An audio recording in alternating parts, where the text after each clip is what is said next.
Welcome to RTV. JC Prabhakar రెడ్డిని వదిలేదే లేదు, తాడిపత్రి వివాదంలో తగ్గేదే లేదు అంటున్నారు బీజేపీ నేత నటి మాధవీలత. ఆ రోజు 31st రోజు తాడిపత్రిలో విమెన్స్ డే సెలబ్రేట్ చేశారు జేసీ ప్రభాకర్ రెడ్డి.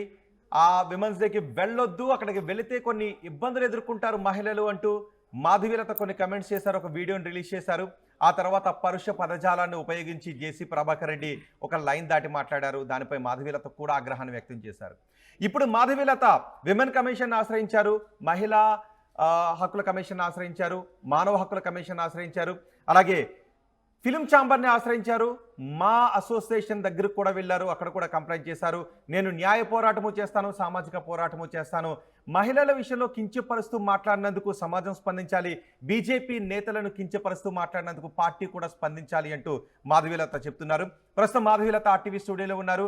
మాధవీలతతో ఈ వివాదం గురించి, మిగిలిన అన్ని విషయాలు, సినీ ఇండస్ట్రీ గురించి కూడా చాలా విషయాలు ఈ ఇంటర్వ్యూలో మాట్లాడదాం.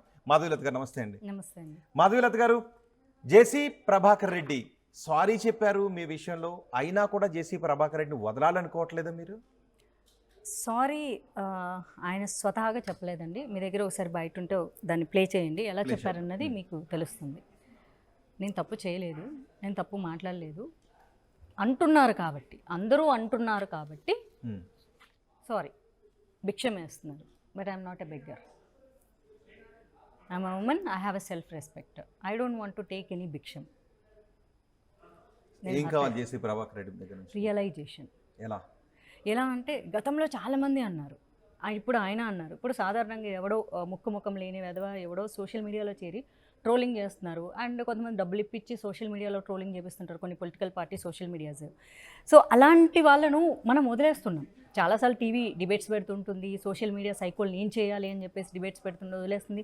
మన వైసీపీ వాళ్ళు చేసినటువంటి దాని మీద ఇప్పుడు అలయన్స్ ప్రభుత్వం వచ్చాక చాలా టీవీ డిబేట్లు పెట్టారు సోషల్ మీడియా సైకోలకి. At the same time the opposition party leaders ఎవరెవరైతే బ్యాడ్ వర్డ్స్ యూస్ చేశారో వాళ్ళ మీద కఠిన చర్యలు అన్నారు, తీసుకెళ్లారు, ఏమేమో చేశారు.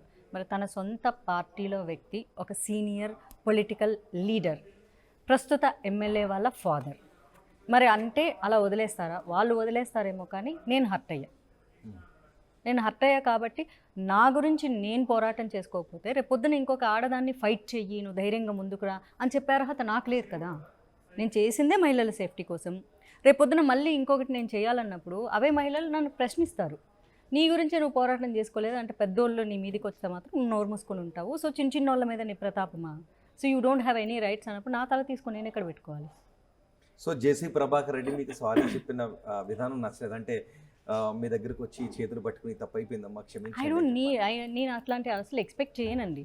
నా లైఫ్లో నాకు ఒకళ్ళు వచ్చి ఏదో మన క్లోజ్ సర్కిల్లో ఎవరన్నా మన ఫ్రెండ్సో లేకపోతే మనకు కావాల్సిన వాళ్ళు అలాంటి మనం ఎక్స్పెక్ట్ చేస్తాం తప్ప ఎవరో బయట వాళ్ళు వచ్చి నా కాల్ పట్టుకోవాలన్న ఆశలు, ఎక్స్పెక్టేషన్స్ నాకు ఉండవు. నా థాట్ ప్రాసెస్ మరీ అంత చీప్గా ఉండదు. My thought process is very high always. మనిషికి స్వతహాగా రియలైజేషన్ రావాలి అంటే తాను ఎప్పుడు భవిష్యత్తులో ఏ ఆడపిల్లని అనకూడదు, తన ఫాలోవర్స్ కానీ తన కొడుకు తన మనవరాలు రేపు పొద్దున అరే ఒక ఆడపిల్లని మనం అనేటప్పుడు ఇలాంటి పదజాలం మనం ఉపయోగించడం చాలా తప్పు అనేటటువంటి ఒక నైతిక విలువలు కలిగిన మనుషులు కావాలి నాకు. అంటే జేసీ ప్రభాకర్ రెడ్డి మీరు స్త్రీ కాబట్టి మాట్లాడారని అనుకుంటున్నారా, అంటే మహిళ వివక్షతో మాట్లాడారని అనుకుంటున్నారా, లేదా అతను నిర్వహిస్తున్న ఈవెంట్ గురించి మీరు అలా మాట్లాడిన దాని గురించి మాట్లాడారని అనుకుంటున్నారా? ఆయన ఎలా మాట్లాడారు అన్నది అది ఆయనకు తెలుసండి. నేను ఎలా హర్ట్ అయ్యానన్నది మాత్రమే నాకు తెలుసు. ఆయన మీరు మహిళ కాబట్టి నన్ను నేను మహిళగా ప్రతిసారి కన్సిడర్ చేసుకోను. ఈ మేల్ డామినేటెడ్ సొసైటీలో మేల్తో పాటు నేను సమానంగా ఉండాలి కాబట్టి నేను ఎప్పుడూ టాంబాయ్లాగా ఉండాలని ప్రవర్తిస్తాను. బట్ అలాంటిది పదే నువ్వు అమ్మాయివి అంటుంటే ఇప్పుడు నేను మహిళా చట్టాలు ఉపయోగించుకోవాల్సి వస్తుంది. పనిగట్టుకొని గుర్తు చేశారు కదా. మరి మగాళ్ళకు ఆయన యూజ్ చేసిన అప్రో word why he is not using for men? మీరే అన్నారు కదా మహిళ కాబట్టి అని, మరి పురుషులకు ఎందుకు ఉపయోగించట్లేదు? ఉపయోగించమని చెప్పండి, సేమ్ వర్డ్ వాడమని చెప్పండి. మేల్ ప్రాస్టిట్యూట్, మేల్ స్లట్ అని వాడమని చెప్పండి. అలాంటివి ఉంటే లేవు కదా. సో ఆఫ్కోర్స్ మీ పైన అలాంటి పదజాలాన్ని, అలాంటి వర్డ్స్ను ఉపయోగించడం ఖచ్చితంగా తప్పే. సో ఆయన రియలైజ్ అయ్యారని అనిపించట్లేదా మీకు అనిపించిందా అండి? సరే ఒకసారి అయితే ఆ వీడియో ప్లే చేసి చూద్దాం. ప్లీజ్ ఒకసారి సారీ చెప్పిన వీడియో ప్లే చేద్దాం. జేసీ ప్రభాకర్ రెడ్డి సారీ చెప్పిన వీడియో. నా మీద నమ్మకంతో జేసీ పార్క్ రావడం జరిగింది. చాలా పెద్దగా అడ్వర్టైజ్మెంట్ చేసినారు, ఆడ సారా అమ్ముతారు, గంజాయి అమ్ముతారు అని. అసలు ఆ అమ్మాయి ఫోటో చూశారా మీరు? అదే ఒక మాట అన్నా అమ్మాయిని, మంచిది కాదు, ఎందుకంటే ఆవేశము ఓవర్ ఎక్సైటెడ్ అయినా. నాకు ఆ అమ్మాయిని అంటే ఏం రాదు పాపం, అమ్మాయిని అంటే నాకేం రాదు పాపం. ఒక కార్యకర్తగా కానీ కొన్ని మాటలు చెప్పకూడదు చేసి. నేను నాకు వయసు 72 సంవత్సరాలు, ఆవేశం ఎక్కువ, మీ అందరికి తెలుసు. ఆవేశంలో పొందింది, అది మాట్లాడింది కావాల్సింది కాదు. So I apologize that girl where it is she. వరకు బతుకు తీరు ఉంటుంది పాపం, మంచిది కాదు. స్లిప్ ఆఫ్ మై టంగ్ అనుకోండి. ఏదో బతుకు తెరువు కోసం వాట్ ఈస్ దట్ బతుకు తెరువు? వాట్ హీ మెన్షన్డ్ బిఫోర్ సేమే కదా మళ్ళీ. ఏదో బతుకు తెరువు కోసం చేసుకుంటూ ఉంటారు, అయినా మనం అనకూడదు. What does it means? మీరు చెప్పండి, బతుకు తెరువు కోసం ఏం చేసుకుంటున్నా? నేనైతే ఉద్యోగం చేసుకుంటున్నా, నేను ట్యాక్స్ కడుతున్నా, నా శాలరీలో ఎవ్రీ మంత్ టీడీఎస్ కట్ అవుతుంది, గవర్నమెంట్కి ఎవ్రీ ఇయర్ నేను ఐటీ కడుతున్నా, అన్నీ లీగల్గానే కదా తీసుకుంటున్నాను. బతుకు తెరువు కోసం ఏదో చేసుకుంటున్నారంటే వాట్ ఈస్ దట్ బతుకు తెరువు? Again he confined the same thing, the old thing. So అక్కడ మిమ్మల్ని ఇంకా కించపరుస్తూ ఆయన సారీ ఎవరికైనా జ్ఞానం అని ఉన్న ప్రతి జీవికి అర్థమవుతుందండి ఆ ఉద్దేశం ఏంటో. మీరు ప్రతిదీ డిగ్ చేస్తారు కదా, ఇప్పుడు ఇంటర్వ్యూ చేసేటప్పుడు, డిబేట్లు చేసేటప్పుడు ప్రతి పాయింట్కి గుడ్డు మీద కూడా ఈకల్ బీకి డిబేట్ చేస్తారు కదా. మరి ఇంత పెద్ద మాట మీకు కనిపించట్లేదా? ఏదో బతుకుదారు కోసం చేసుకుంటూ ఉంటారు. కండిషనల్ గా సారీ చెప్పినట్టు అనిపించట్లేదు. ఎక్కడ అనిపించిందండి?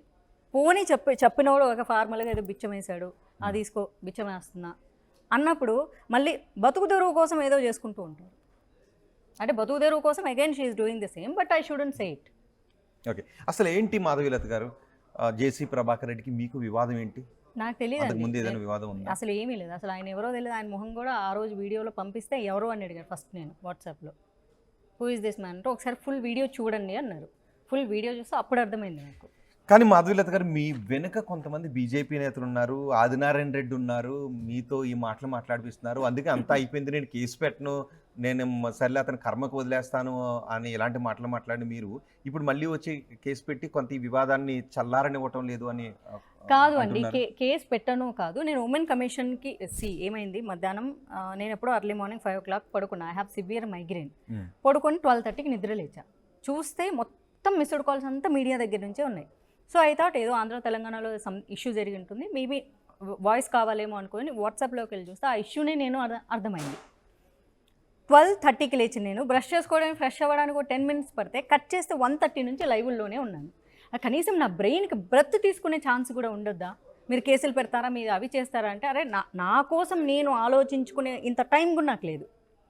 సో ఆ రోజు నేను కేసుల వరకు కాదండి, ఉమెన్ కమిషన్కి అయితే వెళ్తాను. కనీసం ఆ సాయంత్రం ఏదో ఇంటర్వ్యూలో మీరు ఎప్పుడో ఈవినింగ్ ఆ టైంలో తీసుకున్నప్పుడు నాకు వచ్చిన థాట్ ఉమెన్ కమిషన్కి నేను కంప్లైంట్ చేద్దాము అని. దెన్ ఆ రోజు రాత్రి నాకు 10 తర్వాత గ్యాప్ దొరికినప్పుడు అసలు నేను ఏం చేయాలి దీని మీద అని నాకు నేను ఆలోచించుకున్నా. వెరీ నెక్స్ట్ డే కూడా మళ్ళీ మీడియా తీసుకుంది, 3వ తారీఖు 4వ తారీఖు. అసలు ఏం జరిగిందని ప్రాసెస్ చేసుకోవడానికి నా బ్రెయిన్కి ఒక సమయం కావాలన్నా. అన్న వెనకాల మీరు చెప్పిన ఆదినారాయణ రెడ్డి గారు ఎవరు నాకు తెలియదు, to be honestly I'm really very sorry. Adinarayana Reddy ఎవరో తెలీదా మీకు? పరిచయం లేదు, ఆనెస్ట్లీ పరిచయం లేదు. నాకు నిజంగా పరిచయం లేదు. ఎందుకంటే మనకు పార్టీలో 2 రాష్ట్రాల్లో ఉన్న ప్రతి ఒక్కరు మనకు పరిచయం ఉండాలని రూల్ అయితే లేదు కదా. సో కాబట్టి ఆయన వెనకాలండి చేపిస్తానంటే ఇది చాలా దారుణం అండి. ఎవరు వెనకాలండి చేయించరు. బీజేపీ నేతలు సపోర్ట్ లేదా మీకు? ఆబ్వియస్లీ సపోర్ట్ ఉంది అండి. చంద్రబాబు నాయుడు గారి దగ్గరికి కూడా ఈ ఇష్యూ తీసుకెళ్లారు. ఎవరు అవునన్నా కాదు అన్నా నేను బీజేపీ నుంచి కంటెస్ట్ చేసిన అమ్మాయిని. సో నేను బీజేపీ లీడర్ని. దాన్ని బీజేపీ చరిత్రలో ఎవరు చెరిపేలేదు. నేను ఇక్కడ అవకాశం పోగానే పక్క పార్టీలోకి వెళ్ళి కండోలు కప్పుకొని వెళ్ళిపోయిన రకాన్ని కాదు. 7 ఏళ్ల నుంచి ఒకే పార్టీతో ఉన్నదాన్ని నేను. అండ్ ఇప్పటికీ నా వాయిస్ వినిపిస్తున్నా. గత 7 ఏళ్లుగా నా వాయిస్ బీజేపీ తరపు నుంచి అన్అఫీషియల్గా వినిపిస్తూనే ఉన్నా. ప్రతి ఎలక్షన్కి నేను క్యాంపెయిన్ చేస్తూనే ఉన్నా. నేను పార్టీ అమ్మాయిని కాకపోతే అఫీషియల్గా పార్టీ ఆఫీస్ నుంచి నాకు ఫోన్ రాదు, క్యాంపెయిన్కి పిలవరు. నా అంతటి నేను పోయి నేను చేయలేను. ఏంటి మాధవీలత రోల్ ఏంటి పార్టీలో? ప్రస్తుతానికి కార్యకర్త. ఏ పదవులు లేనోళ్ళు గొప్ప కార్యకర్తలే అవుతారు బీజేపీలో. నరేంద్ర మోదీ గారి దగ్గర నుంచి మాధవీలత వరకు అందరూ కార్యకర్తలే. ఏదైనా పొజిషన్ ఇస్తే ఇది పొజిషన్ అని చెప్పుకుంటాము అంతే. ఉందా పొజిషన్ ఉందా మాధవీలత? పొజిషన్ లేదు కాబట్టి కార్యకర్త అని చెప్తున్నాను. ఎందుకు ఇన్ని రోజుల నుంచి ఇన్ని ఇయర్స్ నుంచి మీరు చేస్తున్న సేవలను ఎందుకు బీజేపీ గుర్తించట్లేదు? ఈ రోజు మీరు పోరాటం చేస్తున్నాను అన్న బీజేపీ మీ వెనక ఎందుకు ఉండట్లేదు? బీజేపీ అనేది ఎలా ఉంటుందంటే అది వెనకే ఉంటుంది. మీరు అన్నారు వెనక ఉండట్లేదు అన్నారు, వెనక ఉంటుంది. పబ్లిక్ మీడియాలోకి వచ్చి కనిపించదు అంతే. అమ్మ మాధవీలత నీకు సపోర్ట్ చేస్తున్నామని నేను అడిగినప్పుడు ఒకటే సమాధానం చెప్పారు. వేరే వాళ్ళు అన్నప్పుడు మనం పబ్లిక్గా వచ్చి మనం ఏం ఖండించము, మనం లోపల చేసేది మనం లోపల చేస్తాము. అలాగే నువ్వు ఏ వ్యాఖ్యలు చేసినా సరే నువ్వు ఇలా చెయ్యొద్దు అని చెప్పేసి మేము మీకు అడ్డు చెప్పం, ఎందుకంటే నువ్వు మా పార్టీ అమ్మాయివి, మా అమ్మాయి, దాన్ని ఎప్పుడు కాదనేది లేదు అని చెప్పేశారు. It's very clear. సో నన్ను కాదన్న ఇప్పుడు నేను చేసిన ప్రతి వాక్యాన్ని మా పార్టీ వాళ్ళు ఒక్కళ్ళన్నా ఖండించారా? పట్టించుకోలేదు కాబట్టి ఖండించారు. అలా ఉండదు. పార్టీ పేరు చెప్పి పార్టీ కండువ వేసుకొని పార్టీ గురించి కానీ పక్కన వాళ్ళ గురించి కానీ తప్పుగా మాట్లాడితే మా పార్టీకి చెడ్డ పేరు వస్తుందని తీసి పక్కన పడేస్తారు. మా పార్టీకి అమ్మాయికి సంబంధం లేదని తెలుగు రాష్ట్రాల బీజేపీ నాయకులను అంటే మహిళను కించపరుస్తూ మాట్లాడారు. మహిళలంటే గౌరవం లేదు, టీడీపీ నేతగా ఉన్న టీడీపీ ఎమ్మెల్యేకి తండ్రిగా ఉన్న జేసీ ప్రభాకర్ రెడ్డి అని మీరు అంటున్నారు, వాళ్ళతో మిత్రపక్షంగా ఉన్నారు మీరు. ఏపీలో మహిళా నాయకురాలే పార్టీకి అధ్యక్షురాలుగా ఉన్నారు. మరి మహిళలు ఎవరు మీ బాధను అర్థం చేసుకోవట్లేదా బీజేపీలో? అది ఎలా ఉంటుందంటే మనం లోపల చేసేది మనం లోపల చేద్దాము, మన పని మనం చేసుకుంటూ పోదాం. మన గమ్యం చాలా పెద్దది, ఇదే చెప్పింది నాకు. మన గమ్యం పెద్దదైనప్పుడు ఇలాంటివన్నీ పట్టించుకొని పోవద్దు, మన పార్టీ పెద్దలు చూసుకుంటారు, వాళ్ళు లోపల మాట్లాడతారు అని చెప్పారు. కానీ అది నాకు కన్విన్సింగ్ అనిపించలేదు ఆ డైలాగు. నా గమ్యం పెద్దదే, వాళ్ళ గమ్యం కూడా పెద్దది. అంటే గమ్యం పెద్దదిగా అనిపించిందా లేకపోతే మాధవీలత పార్టీలో చిన్నగా కనిపించారా? వాళ్ళకి ఎలా కనిపిస్తా నాకేంటి, నాకు నేను గొప్ప కదా, నాకు నేను గొప్ప. నేను పార్టీకి నా వంతుగా నాకు మాట్లాడడం వచ్చు, నాకు నాలెడ్జ్ ఉంది, నా కేపబిలిటీ ఏంటి అంటే నేను మాట్లాడగలుగుతాం. పార్టీలో నేను ఏం చేయగలనన్నది నా యొక్క టాలెంట్ నేను గుర్తించుకోవాలి కదా. ఇప్పుడు నన్ను పోయి ఫీల్డ్ వర్క్ చేయమంటే నేను చేయలేను, ఎవరి టాలెంట్ వాళ్ళకి తెలుసు. పార్టీకి నేనేం చేయగలనంటే నేను వాయిస్ రైజ్ చేయగలను, నేను ఒక సబ్జెక్ట్ని ఎకనాలజీ చేయగలను, దాని మీద నాలెడ్జబుల్గా మాట్లాడగలను. కావాలంటే నేను ఇన్ఫర్మేషన్ తీసుకొని చాలా నీట్గా మాట్లాడగలను. That's my capability. నా కేపబిలిటీని గుర్తించే వాళ్ళు గుర్తిస్తారు. నేను జాయిన్ అయిన 10 నెలల్లో గుర్తించారు కాబట్టి ఫైనల్ లిస్ట్ అమిత్ షా గారి దగ్గర నుంచి వచ్చింది. ఆయన వాడిన పదాలు నాట్ ఓన్లీ సినిమా ఇండస్ట్రీ అండి, బీజేపీలో ఇట్లాంటి వాళ్ళందరినీ చేర్చుకుంటారు, బీజేపీలో అందరు ఇలాంటి మహిళలే ఉంటారంటే ఆయన లిటరల్లీ అమిత్ షాని నరేంద్ర మోదీ గారిని కూడా అవమానించినట్లే. ఎందుకంటే నన్ను ఎమ్మెల్యే లిస్టుగా ఫైనలైజ్ చేసింది అమిత్ షా గారే. లిస్ట్ అక్కడి నుంచే ఫైనలైజ్ అయ్యి వస్తుంది, స్టేట్ నుంచి అక్కడికి పంపిస్తే మళ్ళీ మొత్తం ఫిల్టర్ అయ్యి అక్కడి నుంచే వస్తుంది. కాబట్టి ఆయన అమిత్ షా నిర్ణయాన్ని కూడా ఆయన ఖచ్చితంగా తప్పుపట్టినట్లే. ఇదే పార్టీలో మీరు ఇట్లాంటి వాళ్ళని మీ పార్టీలో పెట్టుకుంటారని చాలా నీట్గా ఆయన అన్నారు. అంటే పూర్తి భారతీయ జనతా పార్టీని ఆయన అవమానించారు, ఆర్ఎస్ఎస్ని అవమానించారు, విహెచ్పిని అవమానించారు, బజరంగ్ దళ్ని అవమానించారు, హిందూ వాహినిని అవమానించారు. ఇవన్నీ బీజేపీ అనుబంధ సంస్థలు, ఎవరు అవునన్నా కాదని ఇవన్నీ అనుబంధ సంస్థలు. మేము ఎలక్షన్లతో వివిధ క్షేత్రాలతో కలిసి పనిచేసిన వాళ్ళం, వివిధ క్షేత్రాలతో నాకు ఇప్పటికీ మంచి సంబంధాలు ఉన్నాయి. నేను ఏదైనా సహాయం అడిగితే వాళ్ళు కాదంటూ, వాళ్ళకి ఏదైనా మా హిందూ ధర్మం గురించి మాట్లాడాల్సి వస్తే వివిధ క్షేత్రాల్లో పార్టీకి ఎలక్షన్ టైంలో తప్ప మిగిలిన స్వతంత్రంగా పనిచేసుకుంటారు. ఇప్పుడు మరి మాధవీలత ఒక్కరే తిరుగుతున్నారు, ఆ రోజు వీడియో చేసినప్పుడు మాధవీలత ఒక్కరే చేశారు, ఒక్కరే కనిపిస్తారండి, అందరూ వెనకే ఉంటారు. మీరు అన్నారు కదా వెనక లేరని, మాధవీలత ఒక్కతే కనిపిస్తుంది. ఆ రోజు అక్కడ గంజాయి అసాంఘిక కార్యకలాపాలు జరిగిపోతున్నాయి అన్నప్పుడు కేవలం మాధవీలత కంటికి మాత్రమే కనిపించాయా? బీజేపీ నాయకుల కంటికి ఎవరికి కనిపించలేదు? కొన్ని పరిస్థితుల కారణంగా వాళ్ళు మౌనంగా ఉండాల్సిన పరిస్థితి ఏర్పడింది. అది బీజేపీ అలాంటి మౌన పరిస్థితి ఎందుకు ఉంది? అలాంటి మౌన పరిస్థితి ఎందుకు ఉంది అనేది మీరు బీజేపీ లీడర్లను అడగాలి. ఎందుకు ఉంది నాకు తెలుసు కానీ నేను చెప్పను. అంటే బీజేపీ నేతలు కొన్ని అసాంఘిక కార్యకలాపాలను చూసి చూడకుండా ఊరుకుంటున్నారనే పరిస్థితులు ఉన్నాయి. ప్రభుత్వ అధికారము బీజేపీ లేదండి స్టేట్లో, కాబట్టి అధికారంలో ఉన్న ప్రభుత్వాన్ని అడగాలి. సో కొన్ని పరిస్థితుల కారణంగా బీజేపీ అలయన్స్లో ఉన్న కారణంగా మౌనంగా ఉంది, ఇది ఒకటే నిజం, అంతే తప్ప బీజేపీ నాయకులకి రోషం లేక పౌరుషం లేక. నేనే చాలాసార్లు అన్నాను, ఎందుకు మీ ఛానల్లో కూడా అన్నా, మా పార్టీ వాళ్ళకి రోషం లేదు పౌరుషం లేదు అన్నా, మా సినిమా ఇండస్ట్రీ వాళ్ళని కూడా అంటూ ఉంటాను నేను. ఎందుకు అంటే అలా ఆయన మాట్లాడతారేమో, ధైర్యంగా మాట్లాడతాను. కానీ ఆ ధైర్యం మాధవీలతకు మాత్రమే ఉందా? నాకు ఏ పొజిషన్ లేదు కాబట్టి, ఇక్కడ కూడా చెప్తున్నా, నాకు ఏ పొజిషన్ లేదు కాబట్టి నేను ధైర్యంగా మాట్లాడుతున్నాను. నాకు పొజిషన్ ఇచ్చినప్పుడు మ్యూట్ చేసేస్తారు, నన్ను కూడా మాట్లాడొద్దు అంటారు. థ్యాంక్ గాడ్ నాకు పొజిషన్ లేనందువల్ల వాళ్ళే మ్యూట్ చేస్తారు.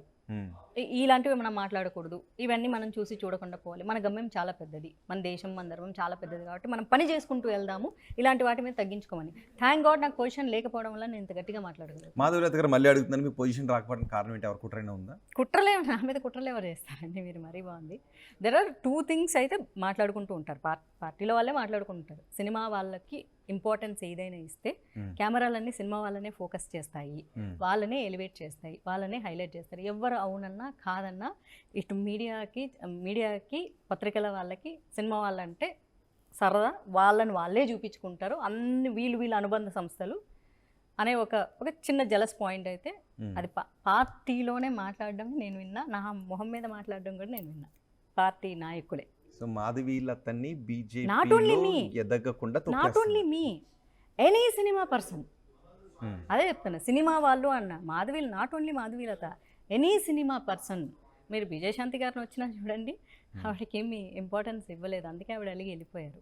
జస్ట్ ఇంపార్టెన్స్ ఇస్తే ఆవిడ మీద కెమెరాలు తొక్కేశారు అనలేం, కానీ ఇంపార్టెన్స్ ఇవ్వరు. ఎందుకంటే మీడియా వాళ్ళని హైలైట్ చేస్తుంది, వాళ్ళు ఏ మాట మాట్లాడినా సరే హైలైట్ చేస్తుంది. కాబట్టి ఎవరి ఇన్సెక్యూరిటీస్ వాళ్ళకు ఉంటాయి. ఇది చాలా చాలా న్యాచురల్ థింగ్, వాళ్ళ ఇన్సెక్యూరిటీలు వాళ్ళకు ఉంటాయి. రెండొచ్చేసి నా పని నేను చూసుకుందాం అబ్బా, పక్కన వాళ్ళ గురించి నాకు ఎందుకు, నేను ఎదిగితే చాలు, పక్కన వాళ్ళు ఎదుగుతారా ఎదగరా నాకు అనవసరం అనేటటువంటి స్వార్థపైన ఆలోచనలు ఈ మధ్య కొంచెం పెరుగుతున్నాయి. వాళ్ళు చాలా మంది ఉన్నారు కదా, మంత్రులుగా చేస్తున్న వాళ్ళు కూడా ఉన్నారు. ఎవరు? ఆడవారు లేరు కదండి, ఎంత శాతం ఉన్నారు? అందుకే వెయిట్ చేస్తున్నాం 33% ఎప్పుడు వస్తుందా, నెక్స్ట్ ఇయర్ వస్తుంది కదా, ఆ 33% కోసమే ఈ పోరాటం అంతా. అట్లీస్ట్ అప్పుడన్నా ఉమెన్కి కొంచెం వాయిస్ వస్తుందేమో 2026 నుంచి. ఓకే, ఇప్పుడు కాంగ్రెస్లో ఉన్నప్పుడు మాత్రం విజయశాంతికి వాయిస్ ఇస్తున్నారని అనుకుంటున్నారా? అది నాకు తెలియదు, అది ఆవిడ అంటే బీజేపీలోనే ఉందా మిగిలిన అంటే మీరు సెలబ్రిటీ కాబట్టి సెలబ్రిటీలకి అవకాశాన్ని ఇస్తే మిగిలిన నాయకులందరూ వెనకబడిపోతారనేది బీజేపీలోనే ఉందా మిగిలిన చోటు? నాకు తెలిసిన వరకు టీడీపీలో అయితే చాలా ఇంపార్టెన్స్ ఇస్తారు. అది ఇది ఎందుకంటే సినిమా నటుడు స్థాపించినటువంటి పార్టీ కాబట్టి ఖచ్చితంగా సినిమా వాళ్ళకు ఒక ఇంపార్టెన్స్ అయితే బాగా క్రియేట్ చేస్తారు, ఎలివేట్ చేస్తారు, వాళ్ళు మాట్లాడడానికి అవకాశం అయితే ఇస్తారు. ఇది నేను అబ్జర్వ్ చేసింది ఓకే టీడీపీలో. ఓకే, ఒకవేళ మీకు కనుక బీజేపీ అవకాశం ఇస్తే మీరు బీజేపీలో ఎంత దూసుకుని వెళ్ళిపోయే విధంగా మీరు ప్లాన్ చేసుకుంటారు? అంటే ఏం అవకాశం ఇస్తే ఆ పాత్రను బట్టి మీరు ఏ పదవులు ఆశిస్తున్నారు బీజేపీ? నేను స్పోక్స్ పర్సనే అడిగానండి. Where I'm capable, where I'm fit in to, అది మాత్రమే అడుగుతాను. నేను ఫిట్ కానివి ఏవి అడగను, నాకు సంబంధం లేనివి, నాకు చేత కానివి నేను అడిగే రకం కాదు. నాకేం చేతనవుతుందో అది మాత్రమే అడుగుతాను. సో నేను స్పోక్స్ పర్సనే అడిగాను, to be honestly spokes person అడిగాను. అది ఇచ్చారనుకోండి, స్పోక్స్ పర్సన్గా నా బాధ్యత ఏ సబ్జెక్ట్, ప్రతిరోజు ఏ సబ్జెక్ట్ జరుగుతుంది, దేని మీద మాట్లాడాలి, ఎలా మాట్లాడాలి, దాని ఇన్ఫర్మేషన్ మొత్తం తీసుకొని నాలెడ్జబుల్గా మాట్లాడతాను, ప్రజలకు రీచ్ చేసే పని నేను చేస్తాను. స్పోక్స్ పర్సన్ మాధవీలత గారు, అంటే మీకు స్పోక్స్ పర్సన్గా అవకాశం రాకుండా ఒకవేళ మీకు అవకాశం వస్తే మీరు మాట్లాడితే కెమెరాలన్నీ మీపైనే ఉంటాయి, ఇన్సెక్యూరిటీ ఎవరికి ఉంది ఏపీలో? ఇవన్నీ మీరు ఎంత మీరు డిక్ చేసినా నేను నిజాలు చెప్పాలనుకున్నాను కాబట్టి ఇటు నేను ఏపీ గురించి మాట్లాడలేదు, నేను ఏపీలో పోస్ట్ అడగలేదు, నేను తెలంగాణలోనే అడిగినాను పోస్ట్. ఓకే, సో కాబట్టి నేను ఏపీ బీజేపీని నేను పోస్ట్ అడిగే వాళ్ళు ఇవ్వలేదని వాళ్ళు నేను బ్లేమ్ చేయను, తెలంగాణలో అడిగాను. ఎందుకంటే నేను జాయిన్ అయింది తెలంగాణలో కాబట్టి నేను ఏమైనా నిజాలే మాట్లాడతాను. నేను సినిమా ఇండస్ట్రీ గురించి చాలా కఠినమైన నిజాలు మాట్లాడతాను, కానీ సినిమా ఇండస్ట్రీ నాకు సపోర్ట్ చేస్తుంది. నేను బీజేపీ గురించి అంతే కఠినమైన నిజాలు మాట్లాడతాను, కానీ నువ్వు మా అమ్మాయి కాదు అని మా పార్టీ వాళ్ళు అన్నారు. బికాజ్ నేను ఏం మాట్లాడినా వాళ్ళ మనసుకు తెలిసి అమ్మాయి కరెక్ట్గా మాట్లాడుతుంది అని, అంతే. సో మీరు తెలంగాణ నుంచి రాజకీయాలు చేయాలనుకుంటున్నారు ఏపీ కంటే కూడా? తెలంగాణలో జాయిన్ అయ్యాను, ఇది చాలా క్లియర్గా చెప్పాలి. తెలంగాణలో జాయిన్ అయ్యా బికాస్ నేను హైదరాబాద్లో ఉండేదాన్ని కాబట్టి నాకు ఇక్కడ ఈజీ అవుతుంది కాబట్టి. కానీ అనుకోకుండా గర్గర్కా బీజేపీ అని ఆంధ్రాలో క్యాంపెయిన్కి వెళ్ళాను. సో నేను క్యాంపెయిన్ ఊరికే సెలబ్రిటీ వస్తుంది, చేతులు ఊపుతుంది, వెళ్ళిపోతారు, యూజువల్గా అదే ఎక్స్పెక్ట్ చేస్తారు పార్టీ వాళ్ళు, ఏదో చేతులు ఊపుతారో వెళ్ళిపోతారో అనుకున్నారు. బట్ నేను చాలా సిన్సియర్గా, చాలా డెడికేటెడ్గా ఇంటింటికి వెళ్ళి అది ఎక్స్ప్లెయిన్ కూడా చేశాను, అందులో ఏముంది అని. నేను చాలా సిన్సియర్గా తీసుకుంది కాబట్టి ఇంప్రెస్డ్. కంటెస్ట్ చేస్తారా అని అడిగారు, చేస్తాను అని చెప్పాను. అవకాశం ఇచ్చారు, అవకాశం నేను సద్వినియోగం చేసుకున్నాను. భారతీయ జనతా పార్టీలో కంటెస్ట్ చేయడం అనేది, ఆ భారతీయ జనతా పార్టీ చరిత్ర ఉన్నంతకాలం నా పేరు 2019లో మాధవీలత గుంటూరు ఎమ్మెల్యేగా కంటెస్ట్ చేసిందని ఉంటుంది. సో అది నేను చాలా సిన్సియర్గా తీసుకొని నేను చాలా ఎఫర్ట్స్ పెట్టి డోర్ టు డోర్ తిరిగి, జీరో లైన్స్ కూడా తిరిగి నేను చాలా జెన్యూన్గా, చాలా హ్యాపీగా కూడా వర్క్ చేశాను. గెలుపోవటంతో మాకు తెలుసు మేము ఓడిపోతామని, కానీ నేను చాలా సిన్సియర్గా పనిచేశాను. సో నా పార్టీ కోసం నేను పనిచేశానన్న గౌరవం నాకుంది. అలాగే తెలంగాణలో జరిగిన ప్రతి ఎలక్షన్కి నేను క్యాంపెయిన్ చేశాను. ఎమ్మెల్సీ ఎలక్షన్స్కి చేశాను, మున్సిపల్ ఎలక్షన్స్కి చేశాను, కార్పొరేటర్కి దానికి చేశాను, అండ్ ఢిల్లీ ఎలక్షన్స్లో కూడా లాస్ట్ ఇయర్ నేను క్యాంపెయిన్ చేయడం జరిగింది. మొన్న జరిగిన మళ్ళీ ఎమ్మెల్యే ఎలక్షన్స్ కూడా తెలంగాణలో నేను క్యాంపెయిన్ చేశాను. బీజేపీ ఆఫీస్ నుంచి అఫీషియల్గా సెలబ్రిటీ క్యాంపెయినర్గా నన్ను పెడితే వెళ్ళి చేసి వచ్చాను నేను. If I'm not a BJP అని నన్ను ఎందుకు పిలుస్తారు? ఓకే, ఇప్పుడు మీరు కంప్లైంట్ చేశారు, హ్యూమన్ రైట్స్ కమిషన్లో కంప్లైంట్ చేశారు, మహిళా కమిషన్లో కంప్లైంట్ చేశారు, ఫిల్మ్ ఇండస్ట్రీలో కూడా కంప్లైంట్ చేశారు. ఏం కోరుకుంటున్నారు? జేసీ దివాకర్ రెడ్డిని కఠినంగా శిక్షించాలని కోరుకుంటున్నారా? ఆయనకు జైలు శిక్ష పడాలని కోరుకుంటున్నారా? ఆయనకు రాజకీయ భవిష్యత్తు లేకుండా చేయాలని అనుకుంటున్నారా? లేకపోతే మళ్ళీ ఇంకొకసారి మీకు క్షమాపణ చెప్పాలని కోరుకుంటున్నారా? నాకు క్షమాపణ అక్కర్లేదండి. నేను ఆయనకు జైలు శిక్షలు పడాలి. ఆయన మీద ఇప్పటికే 100 కేసులు ఉన్నాయి. బోల్డని క్రిమినల్ కేసులు ఉన్నాయి, అట్రాసిటీ కేసులు ఉన్నాయి, ఏమేమో కేసులు ఉన్నాయి, ఫ్యాక్షనిజం కేసులు ఉన్నాయి, ఎన్నో ఉన్నాయి. కానీ పోలీసులకి వాళ్ళని తీసుకెళ్లే ధైర్యం లేదా? లేకపోతే వాళ్ళ డబ్బు అధికారంతో వాళ్ళను తొక్కేస్తున్నారా? లేకపోతే వాళ్ళ డబ్బు వాళ్ళ ఏరియా అధికారం కోసం రాజకీయ నాయకులే అండదండలుగా చూసుకొని వాళ్ళని దాచుకుంటున్నారా? నాకు తెలియదు, నాకు ఏమీ తెలియదు. కానీ కేసులున్న మాట వాస్తవం, వాళ్ళకు శిక్షలు పడలేదన్న మాట వాస్తవం, వాళ్ళు ఫ్రాడ్లు చేశారన్న మాట వాస్తవం, ఫ్యాక్షనిజం చేశారన్న మాట వాస్తవం, ఆ బస్సులు ఇల్లీగల్గా తిప్పారన్న మాట వాస్తవం, అన్నీ వాస్తవాలు. అండ్ ఇప్పుడు ఆయన బూతులు మాట్లాడితే ఆయన ఏమీ అనలేని స్థితిలో మా అలయన్స్ పార్టీ ఉందన్నమాట కూడా వాస్తవమే. ఇప్పుడు నాకు ఆయన అదే క్షమాపణ అక్కడే వచ్చింది. ఎందుకు ఆయన బూతులు తిట్టినా మీ అలయన్స్ పార్టీ అనలేని స్థితిలో ఎందుకుంది? ఎందుకుంది అక్కడే అంటే మళ్ళీ అడగాల్సి వస్తుంది. ఒకటే చెప్పారని నేను అడిగితే మరి అలాంటి పార్టీలో అలాంటి రాజకీయాల్లో మీరు ఉండాల్సిన అవసరం ఉందా? ఉండగలరా? నేను సిద్ధాంతాలు నమ్మి ఉన్నానండి. వాళ్ళు సిద్ధాంతం అంటే అదే కదా. మీరు ఒక మహిళను కించపరిచారు, సినీ ఇండస్ట్రీని కించపరిచారు, బీజేపీని కించపరిచారు అంటున్నప్పుడు మీ సిద్ధాంతాలకు పార్టీలో రాజకీయాల్లో విలువ ఇవ్వట్లేదు అన్నప్పుడు మీరు రాజకీయాల్లో ఉండగలుగుతారా? చంద్రబాబు నాయుడు దగ్గరికి తీసుకెళ్లడం జరిగింది. ఇది మా పార్టీ వాళ్ళే తీసుకెళ్లారు. అలయన్స్లో ఉన్నా తీసుకెళ్తారు, అలయన్స్లో లేకపోయినా కూడా తీసుకెళ్తారు. అలయన్స్లో ఉన్నారు కాబట్టి ఇంకా చాలా సాఫ్ట్గా సోబర్ వేలో వెళ్ళారు. అలయన్స్లో లేకపోతే ఇంకాస్త గట్టిగా వెళ్ళిండేవాళ్ళు. అంతే, యాక్షన్ ఒకటి మారుతుంది. బట్ తీసుకెళ్ళిన మాట అయితే ఖచ్చితంగా వాస్తవం. ఇలా అన్నారు, ఇలాంటి అబ్యూజివ్ పదాలు వాడారు అని. సో బీజేపీ మీకు ఎప్పుడూ కూడా మీకు చాప కింద నీరులాగే అది ప్రవహిస్తూ ఉంటుంది తప్ప ప్రతిసారి మీడియా ముందుకు వచ్చి రచ్చరచ్చ చేసి అరిచి గోల చేసి ఇలా చెయ్యరు వాళ్ళు. మరి అలాంటి బీజేపీ సిద్ధాంతాలకు అనుగుణంగా కాకుండా మీరు చాప పైనుంచి ప్రవహిస్తానని అంటున్నారు. మాలాంటి వాళ్ళకి అవకాశం ఇచ్చిందండి. మాలాంటి యంగ్స్టర్స్కి పార్టీ అవకాశం ఇచ్చింది. ఎందుకంటే కాలానుగుణంగా ఎప్పుడో 42 ఏళ్ల క్రితము స్థాపించినటువంటి పార్టీ ఇప్పుడు కూడా 44 ఏళ్ళు అయింది పార్టీ స్థాపించి. ఇప్పుడు కూడా ఇలానే ఉండాలంటే కుదరదు. మరి నాలాంటి వాళ్ళను ఎందుకు పార్టీలో జాయిన్ చేసుకున్నారు, నాలాంటి వాయిస్లు కావాలని ఎందుకు అనుకుంటున్నారంటే they need fire brands too. ఇప్పుడు మీరు ఏడ్చారు, నేను నా వల్ల కావట్లేదు అన్నారు, మనోధైర్యం దెబ్బతింటోంది అని అన్నారు. మరి మీరు ఏడ్చినప్పటికీ కూడా ఒక ఆడపిల్ల ఏడుస్తోంది అని కన్నీరు కారుస్తుంది అన్నప్పుడు కూడా పార్టీ నుంచి ఆ స్థాయిలో సపోర్ట్ ఎందుకు రాలేదు? సపోర్ట్ అంటే వాళ్ళు అక్కడ మాట్లాడి చెప్పారు, సెకండ్ డేనే చెప్పారు, అందుకే క్షమాపణలు చెప్పారని వాళ్ళు అనుకున్నారు. ఓకే, వాళ్ళ వరకు నేను చెప్తా. ఏడుపు అన్నది మనిషికి ఎమోషన్. భగవంతుడు ఆ ఎమోషన్ కూడా మనకి ఇచ్చాడంటే అది చాలా అవసరమైనటువంటి అంశం. ఏడిస్తే వీకర్ అవ్వరు. Strong people are very emotional people are very strong. పెయిన్ని గెట్అవుట్ చేయడానికి మనకున్నటువంటి అది యంత్రం. సో నేను ఏడ్చా, నా పెయిన్ పోయింది, మరి నేను మళ్ళీ ఫైట్ బ్యాక్ చేయాలి కదా. ఫైట్ బ్యాక్ చేయాలంటే I cannot store the pain in side. So అందుకని ఏడుపు వచ్చింది. ఏడిస్తే వాళ్ళు కరుగుతారా, కరగరా కాదు. సమస్య సాల్వ్ అవ్వాలా? కానీ ఒకటి చెప్పండి, జేసీ దివాకర్ రెడ్డి అన్న మాటలు ఖచ్చితంగా 100% ఖండించి తీరాల్సిందే. కానీ మీరు కూడా పొలిటీషియన్ కాబట్టి కొంత మిమ్మల్ని కూడా గుచ్చి కొన్ని క్వశ్చన్స్ అడగాల్సి వస్తుంది, పొలిటీషియన్ కాబట్టి. అదే మీరు మామూలుగా పొలిటీషియన్ కాకపోయి ఉన్నట్లయితే, కానీ నేను అంత షూర్ పొలిటీషియన్ కాదు, పొలిటీషియన్ కాబట్టి మీకు వచ్చిన ఏడుపుని ఎందుకు కెమెరా ముందుకు వచ్చి ఏడ్చి మళ్ళీ జనాలకు చూపించారు? అంటే నేను మనిషిని, నేను సహజంగా కూడా నా సోషల్ మీడియా ఫాలో అయ్యే వాళ్ళకి బాగా తెలుసు. నాకు తలనొప్పి వస్తే కూడా నేను షేర్ చేసుకుంటూ ఉంటాను. అప్పుడెప్పుడో ఒక 12 ఏళ్ల క్రితం నా సోషల్ మీడియా స్టార్ట్ అయినప్పుడు నాకు సోషల్ మీడియా పేజ్ స్టార్ట్ చేసిన వాళ్ళు నాకు చెప్పింది ఏంటంటే, ఎప్పుడైతే నువ్వు నీ ఫాలోవర్స్తో నీ పర్సనల్ విషయాలు షేర్ చేసుకుంటావు, other than these photographs, videos అట్లా కాకుండా నీ పర్సనల్ విషయాలు షేర్ చేసుకుంటావు, లైక్ నీకు ఒక హెడేక్ వచ్చింది, ఒక ఫీవర్ వచ్చింది, లేకపోతే you are eating some food, you are going somewhere, వాళ్ళు ఓన్ చేసుకుంటారు. నువ్వు అదే ఓన్లీ ఫోటోలు పెట్టి వదిలేసేస్తే నేను ఓన్లీ నువ్వు సెలబ్రిటీ అనుకుంటారు. అలా కాకుండా నీ పర్సనల్ విషయాలు ఎప్పుడైతే షేర్ చేసుకుంటావు, వాళ్ళు మా ఫ్యామిలీ మెంబర్, అరే ఈ అమ్మాయికి బాగాలేదా, ఈ అమ్మాయి ఫీల్ అవుతుందా, అరే జ్వరం వచ్చిందా, ఇలాంటి ఒక బాండింగ్ క్రియేట్ చేసుకుంటారు. ఎందుకంటే సొసైటీలో వీళ్ళందరూ కూడా సాధారణ మనలాంటి మనుషులే కాబట్టి. సో అప్పటి నుంచి అదే మెథడ్ ఫాలో అవ్వకుంటూ వచ్చా. దిస్ ఇస్ గుడ్ థింగ్ కదా అని. అలానే సోషల్ మీడియా ఫ్యామిలీ అనే నేను ఎప్పుడు సంబోధించినా సోషల్ మీడియా ఫ్యామిలీ అనే సంబోధిస్తాను. ఫేస్బుక్ ఫ్యామిలీ, ఇన్స్టాగ్రామ్ ఫ్యామిలీ అలా సంబోధిస్తాను. అలా నాకు షేర్ చేసుకోవాలనిపించింది. నేను ఎవరికి మళ్ళీ అదే చెప్పాను, నేను మీతో షేర్ చేసుకోవాలనుకుంటున్నా, షేర్ చేసుకున్నాను. ఓకే, ఒకసారి మీరు ఆ రోజు ఆ పార్టీకి వెళ్ళొద్దు అని పిలుపునివ్వటం వెనుక బీజేపీ నేతల కనిపించిన హస్తం ఏం లేదా? ఈ కనిపించే హస్తాలు అంటే నేను నన్ను తిట్టాక కూడా అవే హస్తాలు మీకు కనిపించేవి కదా. మరి ఆదినారాయణ రెడ్డి మీ వెనుక ఉన్నారు, ఆదినారాయణ రెడ్డి మీకు సపోర్ట్ చేస్తున్నారు, ఒకసారి మీరు దయచేసి ఆర్టీవీ వాళ్ళ ఆదినారాయణ రెడ్డి గారి ఫోటో వేయండి, మళ్ళీ ఇప్పుడు మా పార్టీ వాళ్ళు ఆయన ఎవరో తెలియదు, నిజంగా తెలియదండి, ప్రామిసే తెలియదండి మీ మీద ఒట్టు. ఒకసారి ఆయన ఫోటో వేయరా ప్లీజ్. ఆంధ్రప్రదేశ్లో నిజంగా తెలియదండి. ఆంధ్రప్రదేశ్లో ఎంతమంది బీజేపీ తరపు నుంచి గెలిచారో తెలుసా? 8 మంది గెలిచారు ఎంపీలు. I'm really very sorry.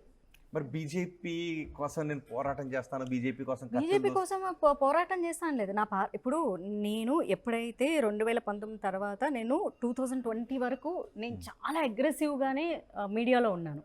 2021లో ఇలాంటి ఒక అబ్యూజివ్ థింగే జరిగింది. ఆ సందర్భం ఇది వైసీపీ వాళ్ళు ఇటు సైడ్ నుంచి వేరే భీమసేనలు వాళ్ళు వీళ్ళు అటాక్ చేశారు. ఆ సందర్భంలో కమిషనరేట్కి వెళ్ళి కంప్లైంట్ ఇవ్వడం జరిగింది. అప్పుడు నాకు నా సొంత పార్టీ ఫోన్ చేసి ఫోన్లో సమాధానం చెప్పింది తప్ప బయటకు వచ్చి సమాధానం చెప్పలేదు. అప్పుడు బండి సంజయ్ గారు ఉన్నారు, ఆయన ఫోన్ చేసి నువ్వు ఫైట్ చేయమ్మా అన్నారు. అప్పుడు నేను హర్ట్ అయ్యా, మా ఫ్యామిలీ హర్ట్ అయితే నేను కంప్లీట్లీ వదిలేసా అన్ని పాలిటిక్స్, అసలు ఫాలో అవ్వడం మానేసా. నేను ఓన్లీ నేషనల్ పాలసీస్ ఇప్పుడు ఏం చేశారో, ఓకే రీసెంట్గా మోదీ గారు ఏం చేశారు, ఓకే మనకి ఇండియా చైనా బార్డర్లో శివాజీ విగ్రహం పెట్టారు, మొన్న టనల్ ఓపెన్ చేశారు, ఇలాంటి నేషనల్ ఇష్యూస్ తప్ప నేను నిజంగా ఆంధ్ర తెలంగాణ పాలిటిక్స్ నేను అస్సలు ఫాలో అవ్వట్లేదు. జెన్యూన్గా కలిసారు మీరు ఎప్పుడైనా మోదీని, అమిత్ షా? ఇద్దరిని కలిసానండి, ఇద్దరిని కలవడం జరిగింది. ఎలక్షన్కి 2019 ఎలక్షన్ ముందు మోదీజీ వెల్కమ్ టీంలో ఉండి మోదీ గారు I was the third person in welcome team, I introduced my self. అప్పుడు మోడీ గారిని కలవడం జరిగింది. ఆయన చరిష్మా, ఆయన ఆరా చూసినప్పుడు ఆ ఫీల్ అంత దూరం నుంచే ఒక లయన్ ఫీలింగ్ వచ్చింది, ఒక ప్రౌడ్ మూమెంట్. చాలా ద గ్రేటెస్ట్ ఆరా రిసీవ్ చేసుకోగలిగా. అమిత్ షా గారిని 2 సార్లు చూశాను. అండ్ రెండోసారి మేము కంటెస్ట్ చేసేటప్పుడు ఆయన వచ్చారు, అడ్రస్ చేయడానికి వచ్చారనమాట. అందరూ ఎమ్మెల్యే క్యాండిడేట్స్ అందరినీ, ఎంపీ క్యాండిడేట్స్ అందరినీ స్టేజ్ మీద అడ్రస్ చేశారు. ఓకే, ఇప్పుడు నేను బీజేపీ కోసం ఎంత కష్టపడుతుంటే పదవి ఇవ్వలేదు, బీజేపీ కోసం ఎంత కష్టపడి నేను విషయాలు మాట్లాడుతుంటే నన్ను టార్గెట్ చేస్తుంటే బీజేపీ నేతలు పట్టించుకోవటం లేదు అని మోదీకి, అమిత్ షాకి దృష్టికి తీసుకువెళ్తాను.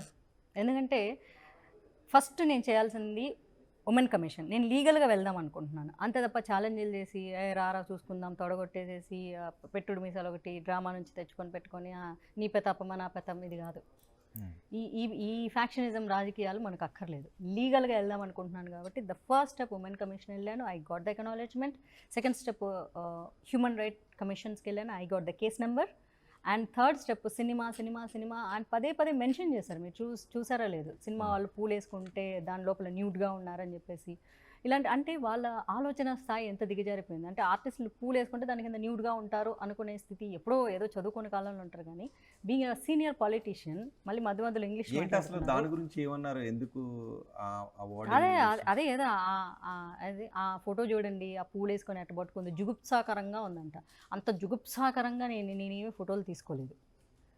రోజా పూలు వేసి ఉన్నారు, కనీసం అక్కడ నేను క్లీవేజ్ కూడా చూపించలేదు, జస్ట్ షోల్డర్ ఒక్కటి కనిపిస్తూ ఉంటుంది, అంతగా తప్ప ఏమీ కనిపించదు. మొత్తం రోజా పూలు ఉంటాయి, దాని వెనక న్యాచురల్గా డ్రెస్సే ఉంటుంది, ఫ్రాకే వేసుకొని ఉంటాం, బట్ అవి కనిపించకుండా రోజా పూలతో కవర్ చేశారు అంతే.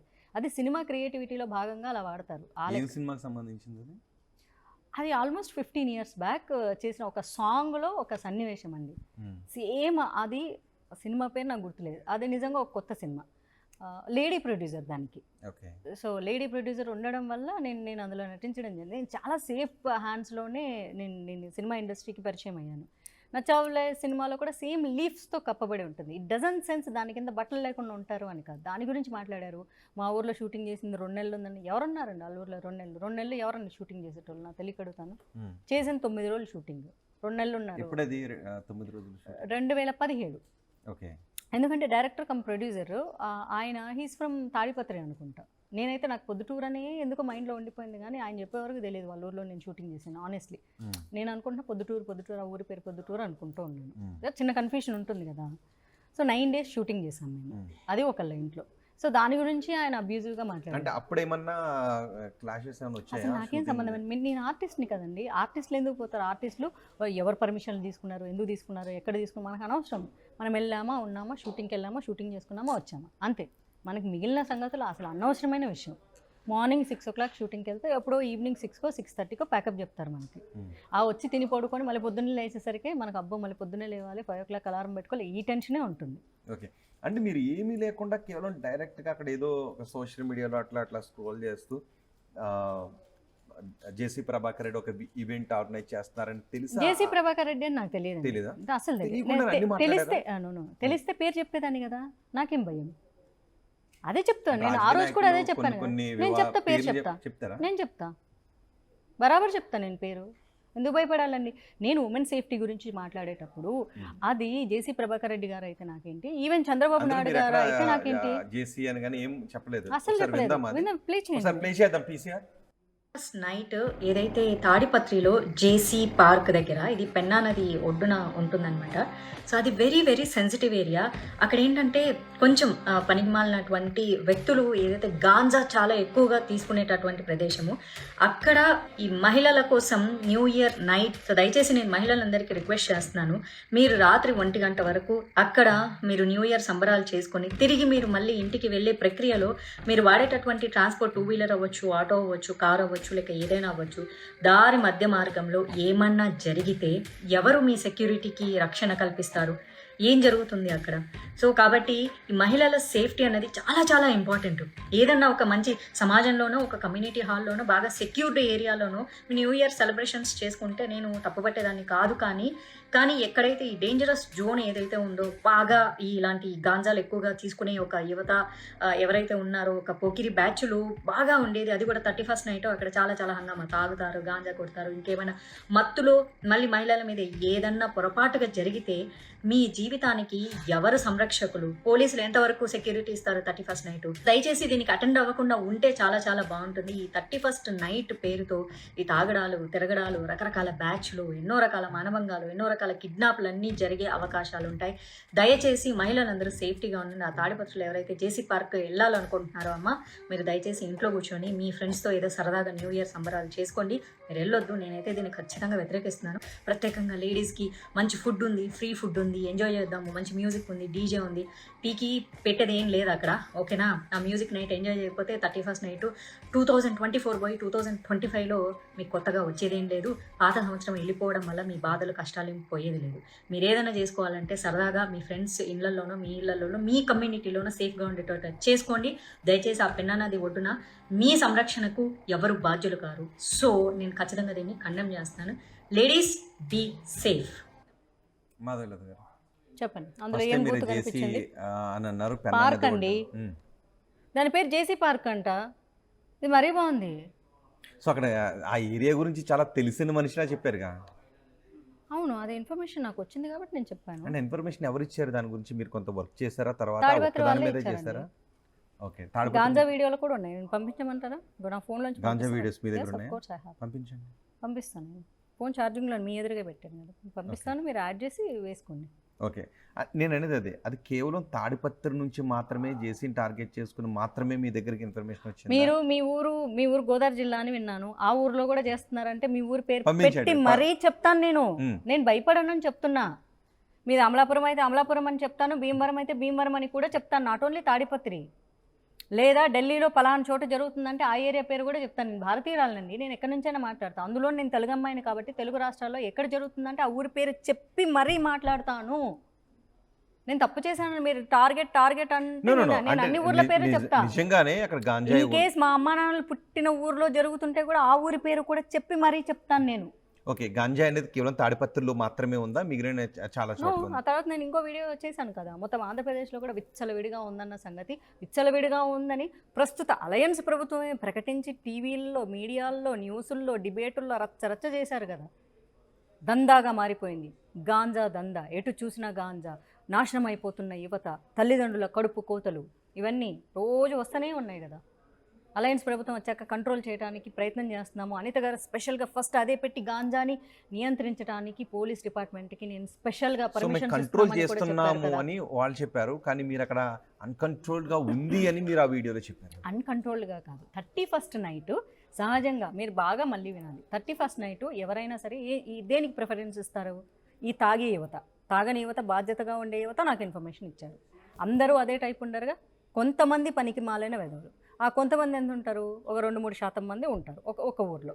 మిగిలిన వాళ్ళందరూ బాధ్యత గల యువకులే ఉంటారు కదా, చదువుకోవాలి, ఉద్యోగం చేయాలి, లైఫ్లో ఏదో ఒకటి సాధించాలి. మిగిలిన వాళ్ళు అమ్మా నాన్నల సొమ్ము తీసుకొని అండ్ ఇష్టపడి గాంజాలోకి వెళ్తారా అంటే అలా కూడా మనం చెప్పలేము. అడిక్షన్, ఆ అడిక్షన్ వల్ల తల్లిదండ్రులు ఎంత కడుపుకోతకు గురవుతుంటారో. ఆంధ్రప్రదేశ్లో గాంజాకు అలవాటు పడిన ప్రతి తల్లిదండ్రుల్ని పిలిచి అడిగితే వాళ్ళ ఏడుపులు మీకు చేయడానికి 300 ఏళ్ళు పడుతుందేమో, మీకు డిబేట్లు చేయడానికి ఒక్కొక్క ఏడుపులు తీసుకొచ్చి పెడితే. సో నాకు ఏమంటారు, నా దృష్టికి వచ్చింది, నేను చేశానండి, నేను చేసింది తప్పు అని నేను ఆ రోజు ఒప్పుకోను, ఈ రోజు ఒప్పుకోను. లేకపోతే నా మీద మీరు మర్డర్ అటెంప్ట్ చేస్తారా అప్పుడు కూడా నేను ఒప్పుకోనండి. ఖచ్చితంగా మీరు చేసింది తప్పు అని అయితే అనట్లేదు, మీరు చేసింది తప్పు కాదు. సరే, మీరు నేను పని కట్టుకొని టార్గెట్ చేశాను మీ డిబేట్లు అన్నీ నేను చూస్తుంటాను, చేశానని మీరు నన్ను టార్గెట్ చేస్తే మీకు ఇష్టం వచ్చింది అనుకోండి. ఓకే, జేసీ ప్రభాకర్ రెడ్డి ఆ తర్వాత ఆయన ఏం మాట్లాడారో, ఎలా రియాక్ట్ అయ్యారు, ఇప్పుడు వివాదానికి అంతటికీ కూడా కారణం అదే. జేసీ ప్రభాకర్ రెడ్డి రియాక్ట్ అయిన విధానం, ఆయన ఉపయోగించిన పదజాలం. ఒకసారి జేసీ ప్రభాకర్ రెడ్డి సారీ చెప్పడానికంటే ముందు ఏం మాట్లాడారో చూద్దాం. నా మీద నమ్మకంతో జేసీ పార్క్ రావడం జరిగింది.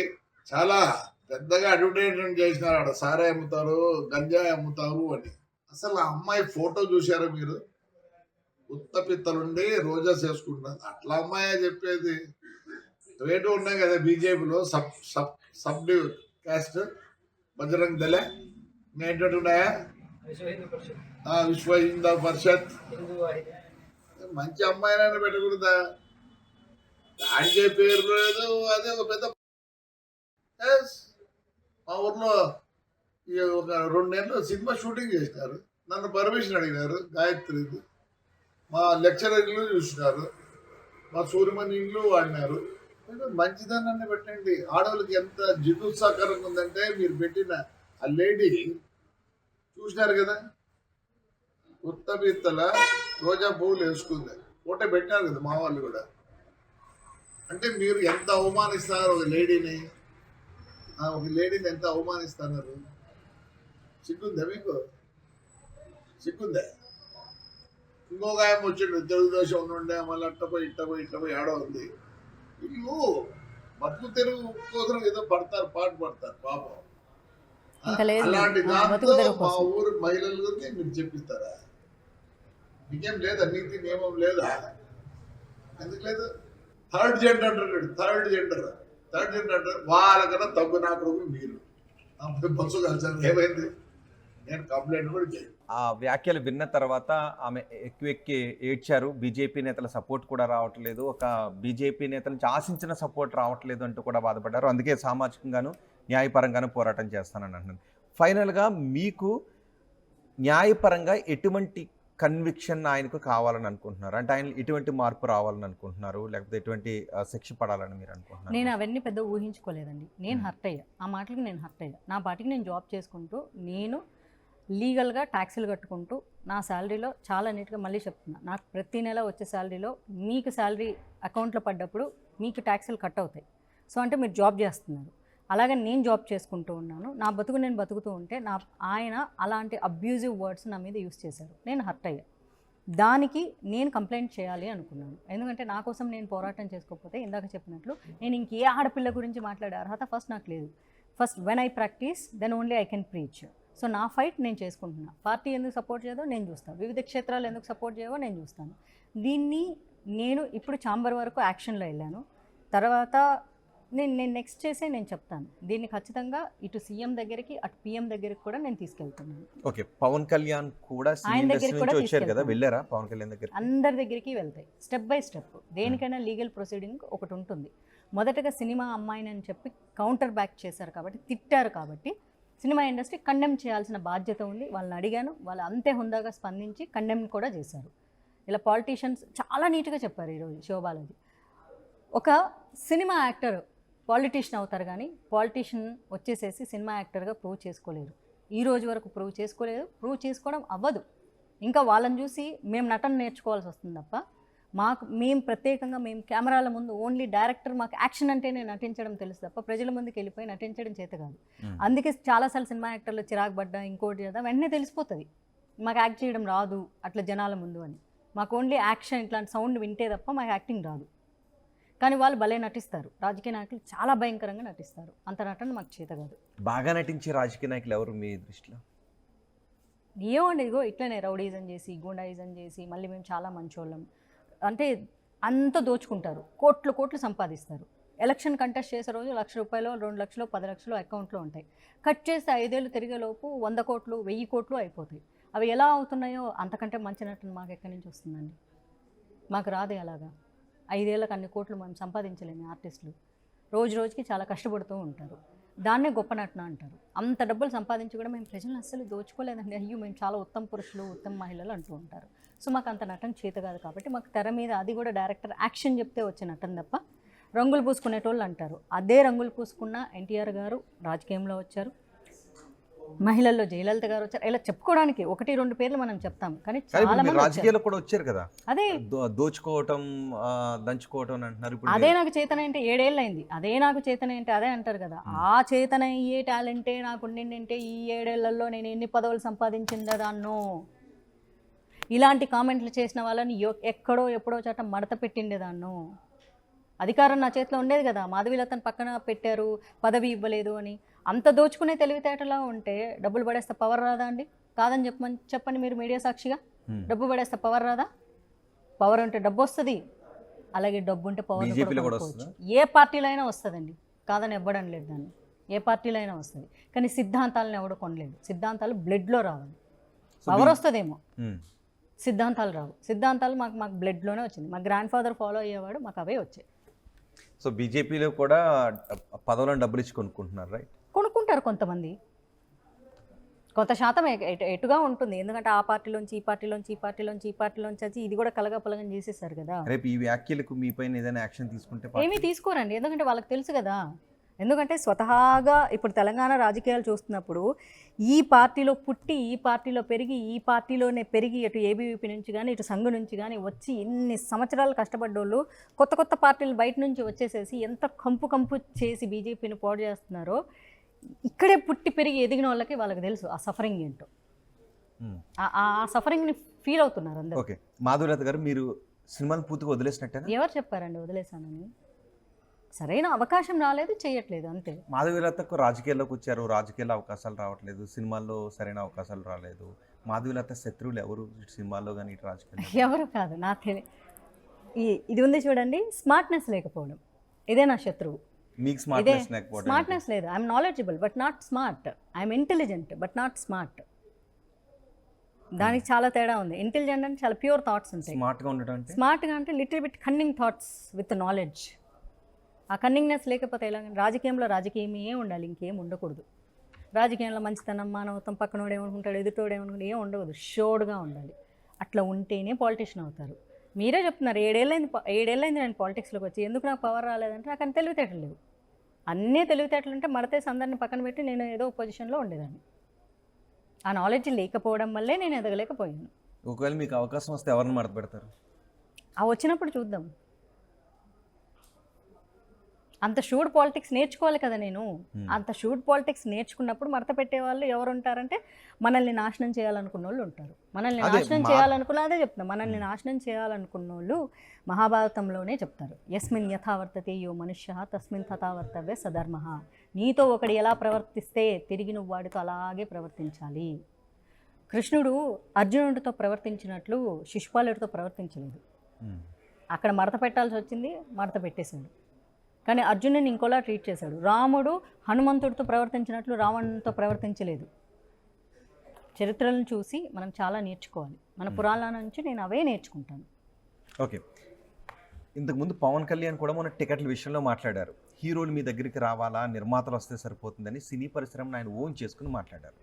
మీరు కూడా పరిశ్రమకు చెందిన వ్యక్తే కదా. మీరు ఇప్పుడు ఫిలిం ఛాంబర్ దగ్గరికి, శివ బాలాజీ దగ్గరికి, వీళ్ళందరి దగ్గరికి వెళ్ళి పోరాటం చేస్తున్నారు. మరి మీ సమస్య నేరుగా పవన్ కళ్యాణ్ దగ్గరికి డైరెక్ట్గా తీసుకువెళ్ళి ఉంటే ఆయన స్పందించి ఉండేవారు? మీకు అదే చెప్తున్నా ఇందాక నుంచి, మీకు అర్థం అవ్వట్లేదా? ఆయన సినిమా అమ్మాయిని పదే మొట్టమొదటిగా దాన్ని మెన్షన్ చేసి తర్వాత పార్టీని తీసుకొచ్చి పార్టీలో ఎలాంటి వాళ్ళు ఉంటారా అన్నారు. మా అంటే ఏంటి? ఆర్టిస్టుల అసోసియేషన్. ఆర్టిస్టులు అందరి తరపున మాట్లాడటానికి ఓట్లేసి ఎంచుకున్నారు వాళ్ళని. సో వాళ్ళు మాట్లాడితే ఆర్టిస్టులు అందరూ మాట్లాడినట్లే. అంతే కదా, ఇప్పుడు ఒక కాన్స్టిట్యున్సీలో ఎమ్మెల్యేని ఎందుకు ఎంచుకుంటారు? ఆ ఎమ్మెల్యే ప్రజల తరపున రిప్రజెంట్ చేస్తున్నట్లు, కానీ ఇలాంటి ఎమ్మెల్యేలు బూతులు మాట్లాడుకుంటూ ఉన్నారు. కానీ మా అసోసియేషన్ ఆడపిల్ల మీద అదే చెప్తున్నానండి, నేను అది చెప్తున్నా. నా మొదటి అడుగు ఫిజికల్గా నా మొదటి అడుగు ఇప్పుడు కనిపించకుండా ఉమెన్ కమిషన్కి హ్యూమన్ రైట్స్కి పెట్టేశాను. అక్కడ వెళ్ళిపోయి ఇలాగా ప్రెస్ మీట్లు పెట్టకూడదు కదా, దానికంటూ కొన్ని లాస్ ఉన్నాయి. సో కాబట్టి వాళ్ళకి మనం ఎలా కంప్లైంట్ చేయాలో అలాగే కంప్లైంట్ చేశాను. సో మా అసోసియేషన్లో నేను కండెమ్ చేయమని అడిగా, వాళ్ళు కండెమ్ చేశారు. నేను సినిమా ఇండస్ట్రీలో జరిగే ఎన్నో విషయాల మీద చాలా కఠినంగా స్పందించాను చాలాసార్లు. But still of course casting couch దగ్గర నుంచి చాలాసార్లు, అంటే మీరు చూడలేదు అనుకుంటాను, 2017 నుంచి కాస్టింగ్ కౌచ్ విషయంలో అయితే ఏంటి, మొన్న సృష్టి శర్మకి జరిగిన విషయంలో అయితే నేను నా సొంతంగా ఫీల్ అయ్యి ఆడపిల్లలకి జరిగే అన్యాయాల గురించి ఇది ఫినిష్ చేయనివ్వండి. అందరి తరపున నేను ఓన్ చేసుకొని మాట్లాడాను, చాలా మందిని కూడా చాలా సీరియస్గా కండెమ్ చేశాను. బట్ స్టిల్ నాకంటూ ఒక ప్రాబ్లం వచ్చినప్పుడు ఈ అమ్మాయి పరాయి అమ్మాయి అని తీసేయలేదు మా వాళ్ళు నన్ను. మా అమ్మాయి అనుకున్నారు కాబట్టే నేను మా అనుకుంటాను కాబట్టే నేను మా దగ్గరికి వెళ్ళాను. మా అమ్మాయి అనుకున్నారు కాబట్టి వాళ్ళు స్పందించారు. నెక్స్ట్ ఇప్పుడు పవన్ కళ్యాణ్ సినిమా వ్యక్తే, but he is in the position of DCM. Next అక్కడ వెళ్తాం, మీరు చూస్తారు కదా, చెప్తున్నా కదా, not only CM, not only DCM, not only DCM, మళ్ళీ రివర్స్లో వెళ్తున్నాం, not only DCM, not only CM, I will take it to the Amit Shah and Modiji also. So JC Prabhakar Reddy విషయంలో ఖచ్చితంగా ఎట్టి పరిస్థితుల్లో వదిలేదైతే నేను నా వరకు నా పోరాటం నేను చేసుకుంటానండి. ఆయన్ని వదులుతానా తగ్గుతానా అవి మీరు టైటిల్స్ వేసుకునేమాటైతే వేసుకోండి, నేనైతే అలాంటి ఛాలెంజ్లు నేను చేయను. ఓకే, మాధవలత గారు ఇప్పుడు ఏంటి మీ ప్రాజెక్ట్ ఏముంది సినిమాలకు సంబంధించి? సినిమా ప్రస్తుతానికి ఏం చేయట్లేదండి. ఎందుకు అంటే సినిమాలకి ఎందుకు గ్యాప్ ఇవ్వాలనుకున్న? పాలిటిక్స్ కోసమే సినిమాలకి గ్యాప్? యాక్చువల్లీ ఏంటంటే తెలుగు అమ్మాయిలకు సరైన అవకాశాలు ఉండవు, అది చాలా అందరికీ తెలిసిన విషయం, చాలా జెన్యూన్ విషయం. ఇక్కడ అమ్మాయిలకి, తెలుగు అమ్మాయిలకి పెద్దగా అవకాశాలు ఉండవు. ఇప్పుడు కూడా చూడండి, మీరు ఇట్లా లెక్క పెట్టండి, మీకు కష్టం తెలుగు అమ్మాయిల పేర్లు దొరకడం. సో ఆ రీజన్తో అప్పుడప్పుడు సినిమాలు చేసేదాన్ని. అండ్ అందులోని బీజేపీలో జాయిన్ అవ్వడం వల్ల ఈ అమ్మాయి ఎప్పుడు కాంట్రవర్సీస్లో ఉంటుంది, నేను కాంట్రవర్సీలో ఉండకపోయినా సరే ఉంటుంది అనేటటువంటి ఒక పెద్ద డ్రామా క్రియేట్ చేయడం వల్ల అలా కొంచెం దూరం పెరిగింది అంతే. అంటే ఇలా కాస్టింగ్ కౌచ్ మీద పోరాటం చేయటం, అంటే ఇండస్ట్రీలో ఎక్కడైనా అవకాశాలు రావాలి అంటే పోరాటాలు చేయకుండా దూరంగా ఉండాలి. ఎగ్జాక్ట్లీ మౌనంగా ఉండాలి. మౌనంగా ఉంటే ఏదైనా అవకాశాలు వస్తాయి. బయట ప్రజలు ఏమనుకుంటారంటే ఇలాంటి ఇష్యూస్ మాట్లాడితే అవకాశాలు ఇస్తారు అనుకుంటారు, ఎవ్వరు తొక్కుతారు. మౌనంగా సినీ ఇండస్ట్రీలో కూడా మిమ్మల్ని తొక్కారని నేను అన్నానండి. ఇక్కడ లిబర్టీ ఉంది, పాలిటిక్స్ కంటే సినిమా ఇండస్ట్రీలో లిబర్టీ ఉంది. ఇది నాకు చాలా పెద్ద నాకు మినిస్టర్లు కూడా చెప్పిన మాట, your cinema industry is far better than politics అని. అట్లీస్ట్ సినిమా ఇండస్ట్రీలో లిబర్టీ ఉంటుంది. If you like it you can stay, if you don't like it you can go. At least ఇంకొకళ్ళు సినిమా మీద ప్యాషన్తో ఉండేటోళ్ళు ఉంటారు, అవకాశం ఇచ్చేటోళ్ళు. అంటే number of producers, number of directors. కానీ ఇప్పుడు పార్టీ అనేది అలా ఉండదు కదా. స్టేట్కి ఒకటే ప్రెసిడెంట్, ఒకటే స్టాఫ్, దానికి సంబంధించిన మనకి ఏమైనా పోస్ట్ కావాలంటే వాళ్ళని అడగాలి, బయటకు వెళ్ళడానికి ఉండదు. కానీ సినిమా ఇండస్ట్రీలో అలా కాదు కదా. ఓ 10 మంది మనతో రాంగ్గా బిహేవ్ చేశారనుకో, 11వ వ్యక్తిని కూడా మనం హ్యాపీగా అడగొచ్చు, నాకు అవకాశం ఇవ్వు అని. కానీ పార్టీలు అలా ఉండదు. సో చాలా మంది అంటున్నట్టుగా మీరు కూడా తెలుగు అమ్మాయి కాబట్టి సినీ ఇండస్ట్రీలో తెలుగు అమ్మాయి, అది మేజర్ పాయింట్. నేను తెలుగు అమ్మాయి అవ్వడం అనేది చాలా పెద్ద మేజర్ డ్రాబ్యాక్. తెలుగు అమ్మాయిగా చెప్పుకోవడం మేజర్ డ్రాబ్యాక్. ఓకే, ఒకసారి నేను జేసీ ప్రభాకర్ రెడ్డికి కాల్ చేయనా? మీరు మాట్లాడుకోండి, ఐఎమ్ నాట్ ఇంట్రెస్టెడ్. జేసీ ప్రభాకర్ రెడ్డికి కాల్ చేస్తున్నాను. ఆయన నిజంగా పశ్చాత్తాపంతోనో సారీ చెప్పాలనే ఉద్దేశంతోనే సారీ చెప్పారా, లేదా సారీ చెప్పడంలో కూడా కొంచెం అహంకారాన్ని చూపించారా మహిళ అని ఒకసారి ఆయనతో మాట్లాడదాం. జేసీ ప్రభాకర్ రెడ్డికి రింగ్ అవుతోంది. ప్రజా ప్రయోజనార్థం జారీ చేసిన వారు హోం మంత్రిత్వ శాఖ. జాగ్రత్తగా ఉండండి. ఒకవేళ మీకు తెలియని నంబర్స్ నుండి SIM deactivation, electricity disconnection, KYC updates లేదా మీ బంధువులు జబ్బుపడి మీరు కాల్ చేస్తున్న వ్యక్తి సమాధానం ఇవ్వడం లేదు. జేసీ ప్రభాకర్ రెడ్డి కాల్ ఆన్సర్ చేయట్లేదు. ఒకవేళ కాల్ ఆన్సర్ చేస్తుంటే మా పీసీఆర్ నుంచి కూడా ట్రై చేస్తాను. ఒకసారి పీసీఆర్ జేసీ ప్రభాకర్ రెడ్డికి మీరు కూడా మీ వైపు నుంచి కాల్ చేసే ప్రయత్నం చేయండి. ఓకే, ఒకసారి మనం సినిమా విషయాల గురించి కూడా మనం మాట్లాడుకుందాం. మొన్న సంధ్య థియేటర్ తొక్కిసలాట ఘటన అటు తెలుగు రాష్ట్రాలతో పాటు దేశవ్యాప్తంగా కూడా పెద్ద ఎత్తున చర్చనీయాంశంగా మారింది. ఆ ఘటన గురించి మీరు ఏమనుకుంటున్నారు? ఆ తర్వాత ఆ ఘటన, దానిపైన తెలంగాణ ప్రభుత్వం రియాక్ట్ అయిన విధానం? అందరూ చెప్పిన సామెతే అండి, తిలా పాపం తలా పిడికిడు, అంతే. ఇందులో అల్లు అర్జున్ ఒక్కరినే టార్గెట్ చేసి కొట్టడం అన్నది అది కరెక్ట్ అయిన అంశం కాదు. ఆయన పెద్ద హీరో కాబట్టి, సినిమా ఇండస్ట్రీ వల్ల ఏమన్నా సినిమా వాళ్ళు నోరు మూసుకొని ఉంటారు కాబట్టి, cinema people always soft corner కాబట్టి, సో సినిమా వాళ్ళనే అంటారు. ఇక్కడ ప్రతి ఒక్కరిది అంత రష్ ఉందని తెలిసి, పైగా 30,000 జీతం తీసుకుంటున్న వాళ్ళు 11,000 రూపాయలు ఖర్చు పెట్టి 12,000 రూపాయలు ఖర్చు పెట్టి వెళ్ళిన వాళ్ళ దగ్గర నుంచి తప్పు ఉంది. ప్రతి ఒక్కరిది తప్పు ఉంది ఇక్కడ. అందరూ అల్లు అర్జున్ అన్నాం అన్నది సరైన విధానం కాదు. సో అల్లు అర్జున్ పై ప్రభుత్వం ప్రవర్తించిన విధానం, పోలీసులు ప్రవర్తించిన విధానం కరెక్ట్ కాదని మీరు అంటారు? డెఫినెట్లీ కాదు అండి, డెఫినెట్లీ కాదు. ఎందుకంటే ఒక సస్పెండ్ అయినటువంటి ఎవరో ఒక పోలీస్ ఆఫీసర్ వచ్చి నోటికొచ్చినట్లు మాట్లాడి చర్మం తీస్తా, తోలు కూడా తీస్తా అని, ఆయన మళ్ళీ సస్పెండ్ అయ్యిందే, మళ్ళీ ఒక ఆడదాని ప్రాణం పోతే ఇది లేదా అని చెప్పేసి ఆయన సస్పెండ్ అయిందే ఆడవాళ్ళతో మిస్బిహేవ్ చేసి, మళ్ళీ ఆయన వచ్చి మళ్ళీ అల్లు అర్జున్ని వార్నింగ్ ఇచ్చి మాట్లాడడం అదొక పెద్ద కామెడీ. అండ్ తర్వాత అండ్ ఇంకొక పోలీస్ ఆఫీసర్ ఎవరైతే డీల్ చేస్తున్నారో వారు వచ్చేసేసి నేషనల్ మీడియాని అటాక్ చేయడము, మళ్ళీ లేదు నాకున్న ప్రెషర్ అలాంటిదని చెప్పడం. అంటే ఎవరు ప్రెషర్ పెడుతున్నారు ఆయనకి? సో సినిమా వాళ్ళైతే ప్రెషర్ పెట్టరు, ప్రజలు ప్రెషర్ పెట్టట్లేదు. సో మిగిలింది ఎవరు? ప్రభుత్వమే కదా. సో మీడియా వాళ్ళని, ఆయన నేషనల్ మీడియాని తిట్టారు అంటే, so media is not giving much pressure and the people are not giving much pressure and the cinema industry is not much giving pressure. So ప్రభుత్వమే కదా ఆయన ప్రెషర్ పెడుతున్నారు అంటే, ఆయన ప్రభుత్వం నుంచి ఏదో ప్రెషర్ ఉంది. సో అల్లు అర్జున్ టార్గెట్ చేయమని ప్రెషర్ ఉందని అక్కడ చెప్పకనే మనకు అర్థమైపోయింది. అండ్ అక్బరుద్దీన్ ఓవైసీతో అడిగిపించుకొని మరి రేవంత్ రెడ్డి గారు దాన్ని అంతసేపు మాట్లాడాల్సిన అవసరం లేదు. మనం నిమిషానికి ఎన్ని లక్షలు ఖర్చు పెడుతున్నాం అసెంబ్లీకి? ప్రజల డబ్బు, మీ డబ్బు, నా డబ్బు, ఇంత ఖర్చు పెట్టి అంతసేపు మాట్లాడడం కరెక్ట్ కాదు. తెలంగాణలో బీజేపీ నేతలు కొంచెం ఎంతో కొంత రియాక్ట్ అయ్యారు, కానీ మీరు ఒక సినీ ఇండస్ట్రీ బీజేపీ నేతగా ఉన్నారు, కానీ మీరు ఆ స్థాయిలో ఎందుకు రియాక్ట్ కాలేదు? ఒకసారి మీరు నా వీడియోలు చూడలేదు అనుకుంటాను. చాలా వీడియోలు ఉన్నాయి నావి, చాలా వీడియోలు ఉన్నాయి. ఒక వీడియో రేవంత్ రెడ్డి గారి మీద నేను చాలా మామూలు ప్రశ్న అడిగింది ఎంతో మిలియన్స్లో చూశారు ఆ వీడియోని. ఒక ఆడపిల్లని, చిన్న పిల్లని మానభంగం చేస్తే దాని మీద అసెంబ్లీలో మాట్లాడలేదు. కానీ అల్లు అర్జున్ విషయం పనిగట్టుకొని అడిగించుకొని, మళ్ళీ నేను పర్మిషన్ ఇస్తే అక్బరుద్దీన్ ఓవైసీ నేను తెలుగులో మాట్లాడతాను అని చెప్పేసి పర్మిషన్లు తీసుకొని ఎవరికో ఒత్తాస పలుకుతున్నట్లుగా కనిపించారే తప్ప, అడ్రస్ చేసేటప్పుడు ఇది పోలీస్ డిపార్ట్మెంట్కి అప్పగించేసాము, పోలీస్ డిపార్ట్మెంట్ తన పని తను చేసుకుపోతుంది, మన పని మనం చేసుకుందాము అని చెప్పింటే చాలా బాగుంటుంది. కానీ ఎక్కడో పర్సనల్ టార్గెట్ చేసి ఈ హీరోలందరూ ఒకటైపోయారు, ఎక్కడో ఆ జలస్ అయితే కనిపించింది.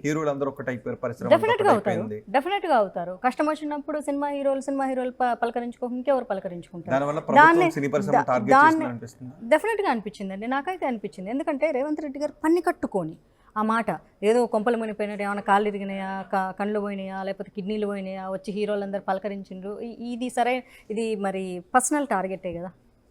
మరి రేవంత్ రెడ్డి గారు అరెస్ట్ అయినప్పుడు ఇంతకుముందు మరి ఆయనకు కావాల్సిన వ్యక్తులందరూ వెళ్ళి పలకరించారు. మరి ఆయన కాళ్ళు ఇరిగినాయా, చేతులు ఇరిగినాయా, మరి కిడ్నీలు పాడైపోయినాయా? లేవు కదా. సో ఆయన వాళ్ళు ఎంత కావాల్సిన వాళ్ళు, సినిమా హీరోలు కావాల్సిన వాళ్ళే ఖచ్చితంగా అవుతారు. రేవంత్ రెడ్డి గారి విషయంలో ధర్మం అయింది, అల్లు అర్జున్ గారి విషయంలో అధర్మం ఎందుకు అయింది? ఎందుకంటే ఆయన సీఎం ఇప్పుడు అయ్యారు కాబట్టి. సినిమా ఇండస్ట్రీని అంటే, సినిమా ఇండస్ట్రీ ఏమీ చేయలేదండి. నేను చెప్తున్నా కదా, cinema industries people are very sensitive, fragile, వాళ్ళ లైఫ్లు చాలా ఫ్రెజైల్. అద్దాల మేడలో ఉండే బతుకులు అంటారు కదా, రాళ్ళేస్తే వీళ్ళ అద్దాలే పగులుతాయి కాబట్టి వాళ్ళు ఏం అనలేరు, బయటికి ఏమన్నా నోరు మూసుకుంటారు. ఏ ప్రభుత్వాలు వచ్చినా సహకరించడం తప్ప ఎదురు తిరగలేరు. ఓకే, మీ భవిష్యత్ అంతా ఇక రాజకీయాల్లోనే వెతుక్కోవాలనుకుంటున్నారా, సినీ ఇండస్ట్రీలో చూసుకోవాలనుకుంటున్నారా? బోత్ అండి. నాకు రెండు, నేను ఇష్టపడి వచ్చిన రంగాలు ఇవి, అందుకే నేను ఎప్పటికీ దాన్ని వదులుకోలేను. లేదు టైంపాస్కో సరదాకో అనుకోకుండా రాలేదు నేను. నాకు చిన్నప్పటి నుంచి, నాకు 7 ఏళ్ల వయసు నుంచి సినిమా. ఎవరు ఇష్టం సినీ ఇండస్ట్రీలో మీకు బాగా నచ్చిన హీరోయిన్ ఎవరు? యాక్టర్ చిన్నప్పుడు చిరంజీవి గారు, ఆబ్వియస్లీ, వేరే ఆప్షనే లేదు. చిన్నప్పటి నుంచి స్కూల్, కొంచెం హై స్కూల్కి వచ్చినప్పుడు శ్రీకాంత్ గారు, యాక్టింగ్ వైజ్. అండ్ తర్వాత Bunny, and I love Pawan Kalyan. And remaining all actors నాకు సహజంగా ఇష్టం. వీళ్ళంటే ఇష్టం లేదు అట్లా ఏమీ ఉండదు నాకు. ఫేవరెట్స్ వచ్చేసరికి వీళ్ళు వస్తారు. ఓకే, పుష్ప చూసారా? లేదు. గేమ్ చేంజర్ అనేది చూసారా? చూడలేదు. నేను పెద్ద డిప్రెషన్లో ఉన్నారా ఏంటి? ఎస్, డిప్రెషన్లో ఉన్నారు. మామూలుగా కూడా నేను పెద్ద సినిమాలు చూడను, బట్ ఒక 15 days నుంచి అయితే బాగా స్ట్రగుల్ ఉంది నాకు, చాలా స్ట్రగుల్. ఎందుకు చేసి మాట్లాడుకుంటున్నాను ఇంకేదైనా? చాలా లేదు, ఇదే నన్ను బాగా హర్ట్ చేసింది. స్ట్రాంగ్ విమెన్ అన్నారు, మళ్ళీ ఇప్పుడు డిప్రెస్ అవుతున్నాను అన్నారు. సో విచ్ మీన్స్ నాకు ఎమోషన్స్ లేవనా? స్ట్రాంగ్ పీపుల్కి emotions, strong people will be having strong emotions. అందరికంటే కూడా మా సైకాలజిస్ట్ అదే చెప్పారు. నేను చాలా స్ట్రాంగ్గా, నేను ఎందుకు ఇంత వీక్ అవుతున్నా అంటే because you are strong, you have all strong emotions. ఏదైనా నేను స్ట్రాంగ్గానే తీసుకుంటా. నేను ఫైట్ చేసేటప్పుడు అంతే స్ట్రాంగ్గా తీసుకుంటే పెయిన్ కూడా అంతే స్ట్రాంగ్గా తీసుకుంటా. నేను పెయిన్ అంత స్ట్రాంగ్గా తీసుకున్నాను కాబట్టి ఫైట్ అంత స్ట్రాంగ్గా చేస్తాను. ఓకే, ఒకవేళ మళ్ళీ సినీ ఇండస్ట్రీలోకి రావాలి అని అనుకుంటే, సినీ ఇండస్ట్రీలో అవకాశాలు వెతుక్కోవాలని అనుకుంటే ఎలాంటి క్యారెక్టర్స్ చేయాలనుకుంటున్నారు, ఎవరితో చేయాలని అనుకుంటున్నారు? నేను ఎప్పుడూ ఇంతకుముందు ఏవో ఇండస్ట్రీకి వచ్చిన కొత్తలో 15 years బ్యాక్ నాకు అట్లా రోల్స్ చేయాలని, ఇట్లా రోల్స్ చేయాలని చెప్పాను. కానీ వన్స్ ఐ రియలైజ్డ్ నేను ఎప్పుడు ఇది చేయాలి అది చేయాలి కదా, ఏ పాత్ర అయినా. ఏం రిలీజ్ అయ్యారు అంటే ఏదో ఇంతకుముందు చెప్పదండి, బ్లైండ్ క్యారెక్టర్స్ చేయాలి అంటే పర్ఫార్మెన్స్కి స్కోప్ ఉన్న క్యారెక్టర్స్ చేయాలని, డీగ్లామరైజ్డ్ క్యారెక్టర్స్ చేయాలి, ఇలా చెప్తూ ఉండేదాన్ని. వన్స్ ఐ రియలైజ్ ఓహో అవన్నీ వర్కౌట్ అవ్వం మా సినిమా ఇండస్ట్రీలో. వచ్చిన దాంట్లో మంచి పాత్రలు అంటే ఆ కథకి లింక్ అయి ఉండాలి, ఆ పాత్ర ప్రజెంటేషన్ చాలా బాగుండాలి. నేను ఒక అమ్మాయి పాత్ర చెప్తున్నప్పుడు ఈ రోజు వరకు నేను చేసిన ఏ పాత్ర అమ్మాయిది 16 moviesలో నేను మెయిన్ లీడ్గా చేశాను. ఈ ఒక్క క్యారెక్టర్ కూడా నేను చేసింది ఒక అమ్మాయి వ్యక్తిత్వాన్ని తగ్గించే క్యారెక్టరే చేయలేదు నేను. ఇప్పుడు నేను ఎలా ఉంటానో ఆ పాత్రలు మ్యాక్సిమం అలానే ఉంటాయి. అమ్మాయి వ్యక్తిత్వాన్ని తగ్గించే క్యారెక్టర్ అంటే ఆ పాత్రకి పెద్ద వ్యక్తిత్వం ఏముండదు. హీరో వెనకాల ఊరికే లవ్ చేయడానికి అట్లా వెనకబడుతుండే ఒక 4 ఇప్పుడు వచ్చే కమర్షియల్ సినిమాలో హీరోయిన్ పాత్రలు అలానే ఉన్నాయి. దాని గురించి సినిమా ఇండస్ట్రీనే ఓపెన్గా ఒప్పుకుంటుంది. హీరోయిన్కి పెద్ద ప్రాధాన్యత ఏమీ ఉండవు. హీరో వెనకాల పడ్డము, లేకపోతే హీరోని లవ్ చేయడము, లేదా హీరో లవ్ చేస్తే పడిపోవడము, అంతే ఓ 4 పాటలు. సో నేను చేసిన ఏ పాత్ర అసలు అలా ఉండదు. హీరో వెనకాల పడేది ఉండదు, హీరో నా వెనకాల పడేది ఉండదు. ఒక ఇంట్లో ఒక ఫ్యామిలీ గర్ల్ ఎలా ఉంటుందో, ఒక రెస్పాన్సిబుల్ గర్ల్ ఎలా ఉంటుంది, ఇలాంటి పాత్రలు చేశాను నేను. ఓకే, ఇప్పుడు ఎలాంటి పాత్రలు చేయాలి అంటే తర్వాత వచ్చిన చాలా మందికి మంచి మంచి అవకాశాలు వస్తున్నాయి, తెలుగు వాళ్ళకి కూడా మంచి మంచి అవకాశాలు వస్తూ ఉన్నాయి. ఈ మధ్య వస్తున్నాయి, బట్ అనుకున్నంత రికగ్నైజేషన్ అయితే లేదు. అందరిలో ఒక డిస్సాటిస్ఫాక్షన్ అయితే ఉంది.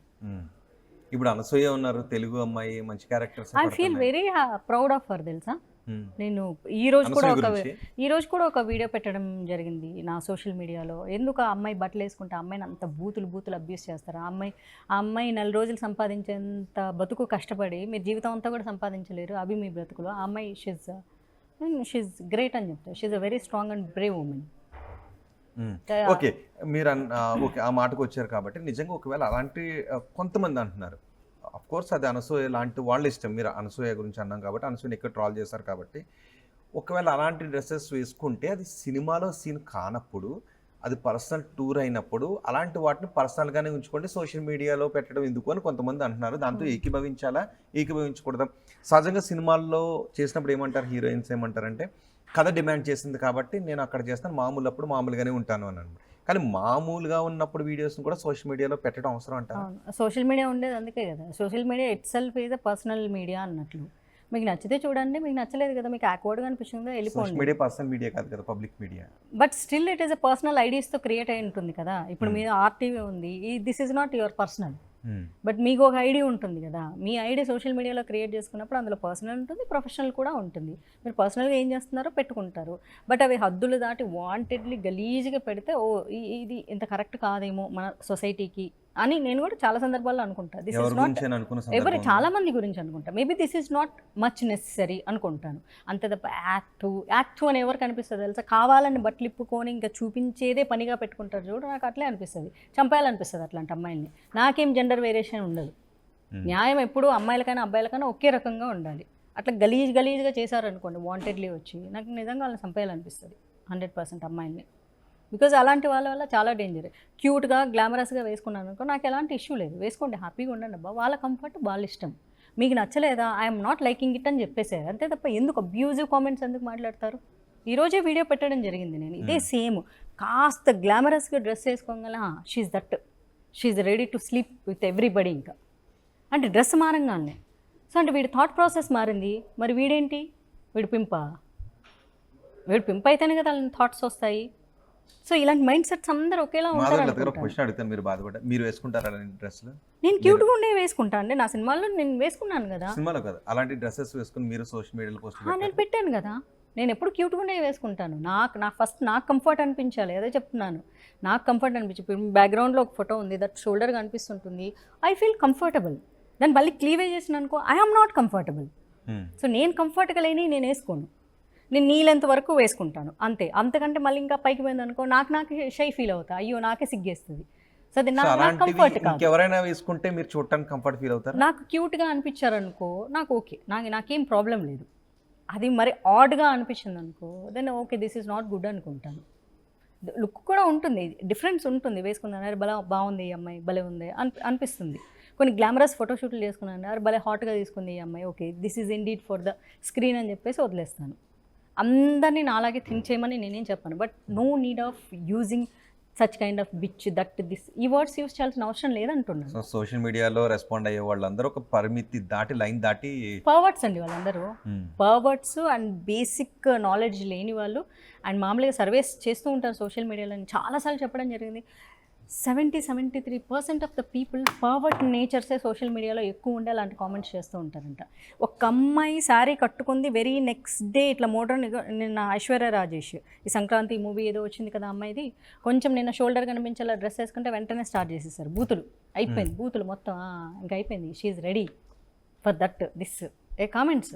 అంటే డ్రెస్ మారంగానే వీడు ఆలోచించట్లే, వీడి థాట్ ప్రాసెస్ మారిందని వాళ్ళ డ్రెస్తో పాటు. సో వీడు వల్గర్ కాబట్టి వల్గర్ థాట్స్ వస్తున్నాయి, సింపుల్ అది. అంటే సోషల్ మీడియాలో మీడియా ఎందుకండి ఇప్పుడు పాలిటిషియన్ కూడా వాడింది ఏంటండి, అంతే అదొక థాట్ ప్రాసెస్. అక్కడ సీనియర్ పాలిటిషియనా, జూనియర్ పాలిటిషియనా, లేకపోతే చదువుకున్నాడా, లేకపోతే వయసు అయిపోయినాడా, వయోవృద్ధుడా, అతను ఏంటి ఈ వయసులో మనం చెప్పాల్సింది ఏంటి పిల్లలకి, లేకపోతే మన ప్రజలకి మంచి విషయం చెప్పాలంటే 60 ఏళ్ళు దాటాక రామకృష్ణ ఇలాంటివి చెప్పుకోమంటారు, మరి వీళ్ళేం చెప్తున్నారు? ఇంత వయసున్న సీనియర్ పాలిటిషియన్స్ ఇలాంటి బూతులు మాట్లాడుతుంటే what about social media? Okay, Anant Sriram మొన్న ఒక ఫంక్షన్లో విజయవాడలో జరిగిన హిందూ ధర్మ పరిరక్షణ దానిలో సినీ పరిశ్రమ హిందూ ధర్మ వ్యక్తిత్వాన్ని చంపేస్తోంది, వ్యక్తిత్వ హననానికి పాల్పడుతోంది అని అనంత్ శ్రీరామ్ కమెంట్ చేశారు. మీరు ఏమంటారు? 100% ట్రూ కదా. ట్రూ కదా, ఎందుకంటే మన భారతదేశ విద్యా వ్యవస్థను రచించిన వాళ్ళందరూ ఎవరున్నారు చెప్పండి? కమ్యూనిస్టులు రాశారు, లేకపోతే ముస్లింలు రాశారు. అందుకే అక్బర్ చరిత్ర, లేకపోతే బాబర్ చరిత్ర, లేకపోతే ఇంకోటి చరిత్ర అద్భుతంగా రాశారు. లేకపోతే ఎర్ర జెండాలకు తివాచీలు వేసి రాశారు. మన ఒరిజినల్ చరిత్రను చంపేశారు. ఎక్కడ ఇప్పుడు చూడండి, అలెగ్జాండర్ చరిత్రలో మనము పురుషోత్తముడి గురించి చదువుకోవాల్సినటువంటి దారుణమైన పరిస్థితి ఎందుకు వచ్చింది చెప్పండి మన ఎడ్యుకేషన్ సిస్టంలో? పురుషోత్తుడి చరిత్రలో, భారతదేశ చరిత్రలో అలెగ్జాండర్ గురించి చదువుకోవాలి. సినిమా ఇండస్ట్రీలో కూడా ఎర్ర తివాచీలు పరిచిన వాళ్ళే ఒకప్పుడు భయంకరంగా రైటర్స్ ఉండేవాళ్ళు. దాంతో చిన్నప్పుడు నేను అలాంటి సినిమాలు చేసి అబ్బా నక్సలిజం, అబ్బా అంటే సమాజంలో న్యాయం జరగకపోతే మనం అడవుల్లోకి వెళ్ళి పోరాటం చేయాలేమో అని నేను కూడా అలాంటి భావజాలంతో పెరిగా సినిమాలు చూసి. సినిమాలే ఇన్స్పిరేషన్ ఎవరికైనా. నేను 10th క్లాస్లో ఓ క్యాప్షన్ కూడా రాసుకున్నా, అయితే ఆర్టిస్ట్ కాకపోతే కమ్యూనిస్ట్ అని చెప్పేసి. ఆ రేంజ్లో నా మీదే ప్రభావం చూపించింది స్వతహాగా. ఆ సినిమాలు అలా ఉండేవి. సొసైటీలో అన్యాయం జరిగిందా గన్ను పట్టుకొని అడవుల్లోకి వెళ్ళిపోదాం, ఇదే కరెక్ట్, మీరు ఒప్పుకుంటారా దీన్ని కరెక్ట్ అని? కానీ ఇదే కరెక్ట్ అనేటటువంటి భావజాలం నాలోనే పెరిగింది. అలాంటప్పుడు ఆయన చెప్పింది 100కి 100% కరెక్ట్. ఆయన కర్ణ క్యారెక్టర్ గురించి చెప్పాడు, విచ్ ఈజ్ అబ్సల్యూట్లీ రైట్. ఏదైతే సినిమాలో చూపిస్తారో అది మహాభారతంలో లేదు, వ్యాస మహాభారతంలో లేదు. మరి తెలుసుకోవాలి, మనం ఫస్ట్ చదవాలి లేదా వినాలి భారతం. సో తెలుగు సినిమా పరిశ్రమ హిందూ ధర్మ వ్యక్తిత్వ హననానికి పాల్పడుతోందని అనంత్ శ్రీరామ్ పరిశ్రమ మొత్తం అనలేదు ఆయన. ఇంతకు ముందు వచ్చిన చిత్రాలు మాక్సిమం నెంబర్ ఆఫ్ మూవీస్ అలా వ్యక్తిత్వ హననాన్ని, హిందూ ధర్మ వ్యక్తిత్వ హననానికి పాల్పడింది అని నిజం. మొన్న వచ్చిన ఆదిపురుష్ కూడా అంతే. ఏం రావణాసుడి క్యారెక్టర్ చూపించారు, ఏం సీతమ్మ క్యారెక్టర్ చూపించారు. ఆ షోల్డర్స్ అంతా ఇట్లా కట్టుకొని మన సీతమ్మ తల్లిని అలా ఊహించుకుంటామో, మరి వాళ్ళు వేసిన డ్రెస్సులు ఏంటి? సీతమ్మ తల్లిని అలా ఊహించుకుంటారు ఎవరన్నా? షోల్డర్ లిప్పేసేసి మొత్తం ఇట్లా కనిపించేసి అలా. నిజంగా ఊహల్లో కూడా పరాయి మతస్థులు కూడా సీతమ్మ తల్లిని అలా ఊహించుకోరు కదా. మరి ఆ స్థాయిలో చూపిస్తున్నప్పుడు అది వ్యక్తిత్వ హననమే కదా. ఓకే, అండ్ మీరు రాజకీయాల్లోనూ లైఫ్ వెతుక్కుంటున్నారు, సినిమాల నుంచి కూడా వచ్చారు కదా. అసలు ఎవరెవరు డైరెక్టర్లు మీరు అప్పుడు కలిసారు, మీకు అవకాశాలు ఇస్తాను అని చెప్పి మిమ్మల్ని మోసం చేసిన డైరెక్టర్లు ఎవరు లేరా? అందరూ all big directors and producers అందరూ కూడా నువ్వు సినిమా ఇండస్ట్రీకి పనికిరావు మాధవి చెప్పేశారు, ముందే చెప్పారా? సినిమా ఇండస్ట్రీకి పనికిరావు మాధవి, ఈ నేచర్ వర్కౌట్ అవ్వదమ్మా ఇక్కడ అంటే. ఎగ్జాక్ట్లీ వాళ్ళు చెప్పింది ఏంటంటే ఫ్రెండ్ మంచి ఉద్దేశంతో చెప్పు అంటే తుడిచేసుకొని పోవాలి ఇక్కడ అంటే. ఇప్పుడు వాళ్ళందరూ అలా తుడుచుకుంటారు, నాకు తెలియదు ఆ సంగతి. నాకు అదే చెప్పారు. నేను వేరే వాళ్ళ గురించి నాకేం చెప్పారు అన్నాడు కానీ నేను చెప్తాను, వేరే వాళ్ళ గురించి నాకు తెలియదు. అన్నారా తూ అని ఎవరైనా అన్నారా? అంతే, ఎవరు నన్నా అనలేదు కదా, అనకనే కదా పాపం వాళ్ళు అలా చాలా బుద్ధులు చెప్పారు అన్నప్పుడు. మీకు ఇష్యూ లేదు కదా, అంటే మీరు తెలుసుకోకుండా తిరిగి తూ అంటేనే ఇబ్బంది వస్తుంది కదా. అందుకే నాకు మంచి నీతులు చెప్పాను, మమ్మ నువ్వు ఈ సినిమా ఇండస్ట్రీకి your unfit Madhavi, your unfit, వెళ్ళిపో ఇంటికి వెళ్ళిపోయి పెళ్లి చేసుకోని. మోస్ట్ ఆఫ్ ద పీపుల్ చెప్పారు. దిల్ రాజు గారు అయితే ఎన్నిసార్లు చెప్పారు, నీకు సెట్ అవ్వదు మాధవి ఈ సినిమా ఇండస్ట్రీ, ఇది కాదమ్మా నీ నేచర్ అని చాలా మంచిగా చెప్పారు అందరు నాకు. రామ్ గోపాల్ వర్మని కలిసారు ఎప్పుడైనా? I didn't met him but I spoke to him. Yeah. మరి మీరు మహిళల గురించి ఇలా మాట్లాడుతున్నారు కదా, మరి రామ్ గోపాల్ వర్మ మహిళల్నే కించపరుస్తూ ఉంటారు కదా, మరి రామ్ గోపాల్ వర్మ మీకు నచ్చుతారా ఇండస్ట్రీలో? నో, నేను చాలాసార్లు అంటే ఆయన బికాస్ చాలామంది చెప్తారు ఈజ్ వెరీ నాలెడ్జబుల్ పర్సన్ అని. Might be got knowledge from the books or whatever the research he does, but knowledgeable అయినంత మాత్రాన హీఈస్ నాట్ పర్ఫెక్ట్. నేను అదే ఎప్పుడు చెప్తాను, నాలెడ్జబుల్ పర్సన్ అయినంత, టాలెంటెడ్ పర్సన్ అయినంత మాత్రాన వ్యక్తిత్వం మంచిగా ఉండాల్సిన అవసరమే లేదు. ఆయన చాలాసార్లు ఆ ఉమెన్ని చూపించే విధానం అంటే ఇట్స్ లైక్ ఆయన రెస్పెక్ట్ చేస్తారు. చాలామంది చెప్పారు ఉమెన్ పర్సనల్గా అమ్మాయిలు పర్సనల్గా వెళ్తే ఎక్కడా కూడా ఈ సినిమా ఇండస్ట్రీలో చాలామంది చూసేటట్లుగా ఆ తప్పు ఉద్దేశంతో చూడరు, ఆ తప్పు మాటలు మాట్లాడరు. ఒక అమ్మాయిగా తనకి తాను చాలా మంచి గౌరవం ఇస్తారని ఆయన దగ్గర పనిచేసిన చాలా మంది చెప్పారు. ఒక డైరెక్టర్గా రామ్ గోపాల్ వర్మ మీకు నచ్చుతారా నచ్చరా? కొన్ని మూవీస్ నాకు నచ్చాయండి, కొన్ని మూవీస్ బాగా నచ్చాయి. నేను సత్య 2 చూసాను, నాకు భలే మంచిగా అనిపించింది. అట్లా కొన్ని మూవీస్ నచ్చుతాయి. మహిళల గురించి రామ్ గోపాల్ వర్మ ఆయన ఇంటర్వ్యూస్లో పబ్లిక్గా మాట్లాడేది మీకు నచ్చుతుందా నచ్చదా? మోస్ట్ ఆఫ్ ద థింగ్స్ ఒక 30% యాక్సెప్టబుల్గా అనిపిస్తాయి, రిమైనింగ్ నాకు యాక్సెప్టబుల్గా అనిపించవు. అసలు ఖచ్చితంగా కండెమ్ చేసే విధంగానే ఉంటాయి. వాళ్ళు మాత్రం ఎందుకు అలాంటి క్వశ్చన్స్, అలాంటి పదజాలం? అదే అలాంటి ఏమంటే అడల్ట్ షో ఇది అంటారు, వేసేటప్పుడు మేము వేస్తున్నాం కదా 18+ అని వేస్తున్నాం కదా, సినిమాల్లో కూడా అట్లే వేస్తున్నాం. ఇప్పుడు ఓటీటీలో కూడా 18+ అడల్ట్ కంటెంట్, సేమ్ అట్లే యూట్యూబ్లో కూడా ఇట్స్ అడల్ట్ కంటెంట్. అడల్ట్ కంటెంట్లో మేము అడల్ట్గా మాట్లాడతాము. So there is no adulterated అని చెప్పేసి ఇలాంటి కొత్తవి తీసుకొస్తున్నారు. I don't accept this kind of stuff. నేను ఎప్పుడూ యాక్సెప్ట్ చేయను ఇలా. సో దీనిపైన కూడా పోరాటం చేయాల్సింది కదా అలాంటి. చాలా ఇలా పోరాటం చేసుకుంటూ కూర్చోవాలంటే మేమే నాకు ఒక 400 ఏళ్ళు వయసు కావాలేమోనండి. ఇలా సమాజంలో జరిగే ప్రతి విషయం ఇప్పుడు నేను ఎక్కడ తినాలి, ఎక్కడ నిద్రపోవాలి, ఎక్కడ పని చేసుకోవాలి, మా అమ్మ నాన్న మా కుటుంబంతో నేను ఎప్పుడు ఉండాలి. మేబీ ఐ నీడ్ 400-500 ఇయర్స్ కావాలేమో ప్రతి ఇష్యూ మీద నేను పోరాటం చేయాలంటే. అప్పుడు దానికి నేనేం చేయాలంటే 50 ఏళ్ళు హిమాలయాలు వెళ్ళి ధ్యానం చేసుకోవాలి. అప్పుడు నా ఏజ్ పెరుగుతుంది, బ్రెత్ మీద కంట్రోల్ తెచ్చుకొని. సో ఇప్పుడు మీరు జేసీ ప్రభాకర్ రెడ్డి మీదే కాన్సన్ట్రేషన్ చేస్తారు. ఇప్పుడు కాన్సన్ట్రేషన్ అంటే ఇట్స్ మై హర్ట్ అండి, ఇట్స్ మై పెయిన్, నా పెయిన్ కాబట్టి నేను ఫైట్ చేసుకోవాలి. అది న్యాయం, చట్టం న్యాయం చేస్తుంది, నేను చట్టాన్ని న్యాయాన్ని ఆశ్రయిస్తాను. ఫైనల్ క్వశ్చన్, ఈ విషయంలో మీరు అనుకుంటున్న న్యాయం మీకు జరుగుతుంది అనుకుంటున్నారా? ఒకవేళ జరగకపోతే నెక్స్ట్ మీరు ఏం చేయాలనుకుంటున్నారు? Final question. జరుగుతుంది అన్నది నా నమ్మకం, జరుగుతుంది అన్నది నా నమ్మకం. At least he will realize okay I shouldn't say this. నా ఫర్దర్గా కూడా నా ఫాలోవర్స్ ఇప్పుడు నా ఫాలోవర్స్ తెచ్చి ఆమె దాని ఫోటో చూపించారు, ఆమె ఫోటో చూపించారు అన్నారు. అంటే ఆయన ఫాలోవర్స్ ఎంత చెత్తగా ఉన్నారు ఫస్ట్ ఆఫ్ ఆల్. చూపించారంటే రేపు 15 ఏళ్ల క్రితం ఒక ఫోటో తీసుకొని అదేమన్నా బూత్ ఫోటోనా కాదు, మీరు వేసుకొని నాకు ఏం ప్రాబ్లం లేదు, ఇంతవరకు మాత్రమే కనిపిస్తుంటుంది, మొత్తం రోజా ఫ్లేవర్స్ ఉంటాయి. అది తీసుకొచ్చి ఎంత జుగుప్సాకరంగా ఉందంట. అంత జుగుప్సాకరంగా ఉంటే రాఘవేంద్రరావు గారు మరి ఆయన పాటల్లో హీరోయిన్లను ఎలా చూపించారు? అవే రోజాలు, అవే ఫ్రూట్స్, రకరకాల ఫ్రూట్లతో కొట్టి మరి అవి జుగుప్సాకరం కాదా? ఆయనకు ఉత్సాహంగా ఉండిందా లోపల అలాంటివి చూస్తున్నప్పుడు? మరి ఆయన కంఫర్ట్గా ఉంటే మరి ఉత్సాహంగా ఉండిందేమో మరి అలాంటి పాటలు చూస్తున్నప్పుడు. అంటే ఆయన వయసులో ఉన్నప్పటి నుంచి రాఘవేంద్రరావు గారు సినిమాలు చేస్తూ ఉన్నారు కదా, అవన్నీ మరి హీరోయిన్లను చూసుకుంటే చాలా లోపల రాఘవేంద్రరావు గారిని తప్పు పట్టారా, జేసీ ప్రభాకర్ రెడ్డిని తప్పు పట్టారా? తిట్టిన వాళ్ళని తప్పు పట్టారా? ఈయన క్రియేటివిటీ చూపించారు సినిమా ఇండస్ట్రీలో. ఒక సినిమా ఇండస్ట్రీలో మాత్రమే క్రియేటివిటీ చూపించగలిగే అవకాశం ఉంది. ఆ హీరోయిన్కి నచ్చితే చేస్తుంది, హీరోయిన్కి నచ్చకపోతే చేయదు. అదే ఆమె హీరోయిన్ కంఫర్ట్. పైగా ఆయన సినిమాల్లో చేయడం హీరోయిన్స్ చాలా ప్రైడ్గా ఫీల్ అవుతారు. ఎందుకంటే నా నచ్చవలే సినిమా రిలీజ్ అయిన తర్వాత ఆయన ఆఫీస్కి పిలిచి నన్ను అప్రిషియేట్ చేసిన వాళ్ళల్లో రాఘవేంద్రరావు గారు ఉన్నారు. ఆయన సినిమా క్రియేటివిటీకి, ఆయన మనతో మాట్లాడే మాటలకి భూమికి ఆకాశానికి ఉన్నంత తేడా ఉంటుంది. అంత మంచిగా మాట్లాడతారు ఆయన. నేనే సర్ప్రైజ్ అయ్యి. ఓకే, మీకు పవన్ కళ్యాణ్ అంటే ఇష్టం కదా, పవన్ కళ్యాణ్ జనసేనలో కాకుండా ఎందుకు బీజేపీలో చేరారు మీరు? అంటే మా తాతగారు బీజేపీ ఫాలో అయ్యేవాళ్ళండి, మరి అప్పుడు జనసేన లేదు. మరి మనవరాళ్ళు జనసేనకి వెళ్ళి ఉండాల్సింది కదా. అలా కాదు, ఎప్పటికైనా సరే అంటే మీకు పవన్ కళ్యాణ్ ఇష్టం కాబట్టి వెళ్ళాలని నేను అనట్లేదు. నేను ఒకసారి పోస్ట్ పెట్టడం జరిగింది ఇప్పుడు 2017లో. నాకు ఇంత ఇష్టమైన పవన్ కళ్యాణ్ ఇంత మంచిగా జనసేన కోసం కష్టపడుతున్నాను కాబట్టి I want give my support అని చెప్పేసి పెట్టాను.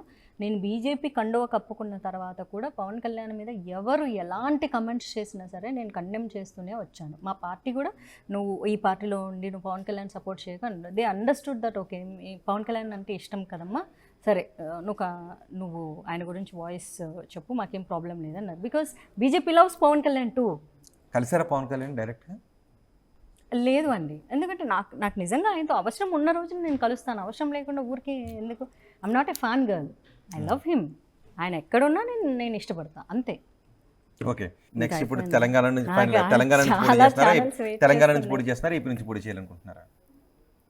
చూద్దాం, చెప్తాను.